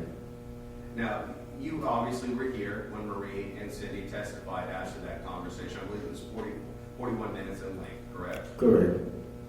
Now, are you saying that they're lying about what they told this jury? I said the framework of what they were saying is somewhat true, but a lot of like some of the key details obviously is incorrect. Are you saying that they're trying to be deceptive and leaving out aspects as to what you told them? I'm not saying they're trying to be deceptive, sir, but during the conversation, Cindy was crying a lot. And Maureen started crying, I'm crying. So it's not like a normal conversation that we were having. So during the course of the crying, it is understandable that some of the details under that kind of circumstance probably got misconstrued or something. So you recall them testifying that Andreen could not fight you because you were too strong. I mean, that's kind of ridiculous for me to say that. I said Andreen want to fight me. I didn't say Andreen can fight me. So Absolutely I was. Did you use the force necessary to repel or to stop the attack? That's just a normal reaction, I think, from any human being when you're under attack. You're going to try to defend yourself. You're not just going to let somebody just, run over you. Did you take any moment to reflect between using her momentum to take her over Your Honor, and the kick judge her? will lead in.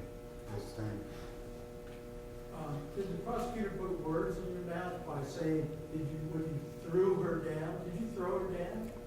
No, like I said, it was a motion that I used her body weight, some of my strength, and also my leg to kind of trip. Because this is a big person, you can't just throw down a big person. That's just not going to happen physically. At the very moment you do that, who is attacking whom? So at that very moment, she's attacking me. And now, Coach.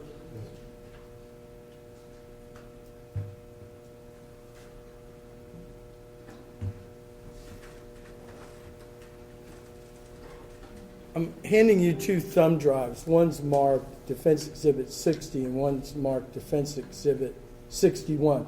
Have you reviewed short video clips, one of Andreen carrying you around in a piggyback around the house, Yes. and the other one with her power lifting at the gym? Yes. When you reviewed those, are they you and Andreen? Yes, they are. Are they fair and accurate representations of what they purport to be? Yes, they are.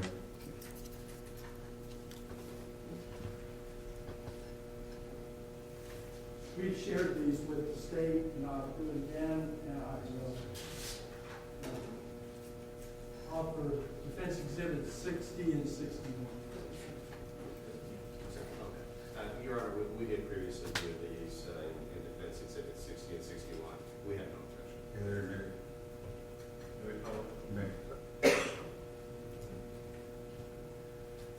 You want the lights down low or no? Counsel? No, I think it's fine. You just pretty quick, please. Thank you.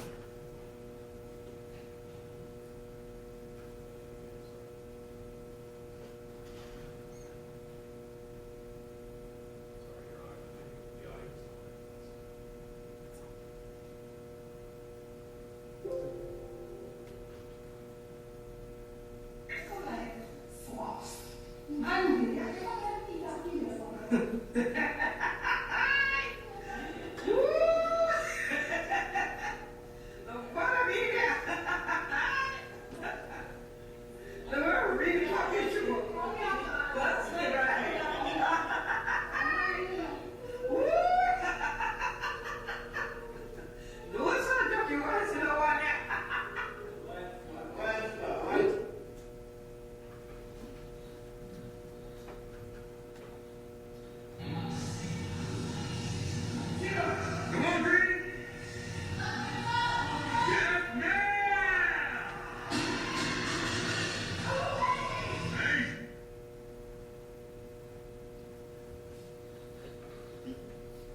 describe Andreen as a very strong, powerful woman? Yes, I would. When she attacked you, were you in fear? Yes, I was in fear of, being harmed during that whole situation. When you left that location, did you believe that Andreen was okay? I just thought she got the wind knocked out of her. I didn't think, it would be anything more than that. Like I said, she was like some kind of wheezing motion, so I thought, okay, she's got the wind knocked out of her.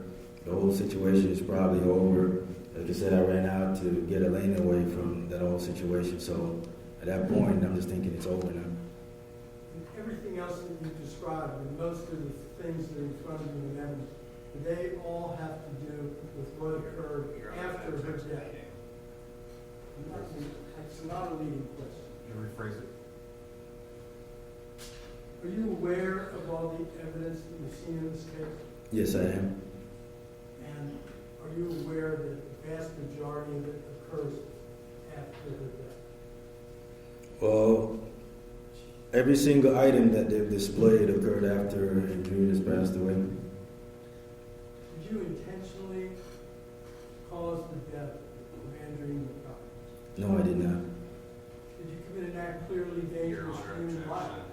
This is improper line of questioning. Roll it out. Did you commit an act intentionally, clearly dangerous to human life that caused the death of Andreen McDonald? No, I did not. Pass. Anything to say? You stated that Andreen was very physically strong, correct? That is correct. And that during this confrontation that happened in your bathroom, you said that she tried to swing at you, kind of grazed your head, or made some contact, correct? In the back area. So despite the fact you said that she's so strong, why didn't you have any injuries at all on your person? I said she's physically strong, but as far as fighting experience, neither one of us have like a whole lot of. Neither one of us are martial arts expert. I'll just say that. Did you have any injuries on yourself at all? No, the thing happened within a few seconds, like I said before. And just so I understand, you're stating that she died simply because you used her weight against her to get her down to the ground and kicked her twice.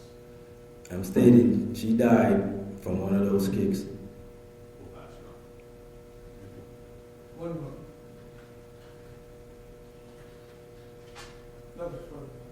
I think you can step down. Thanks, sir.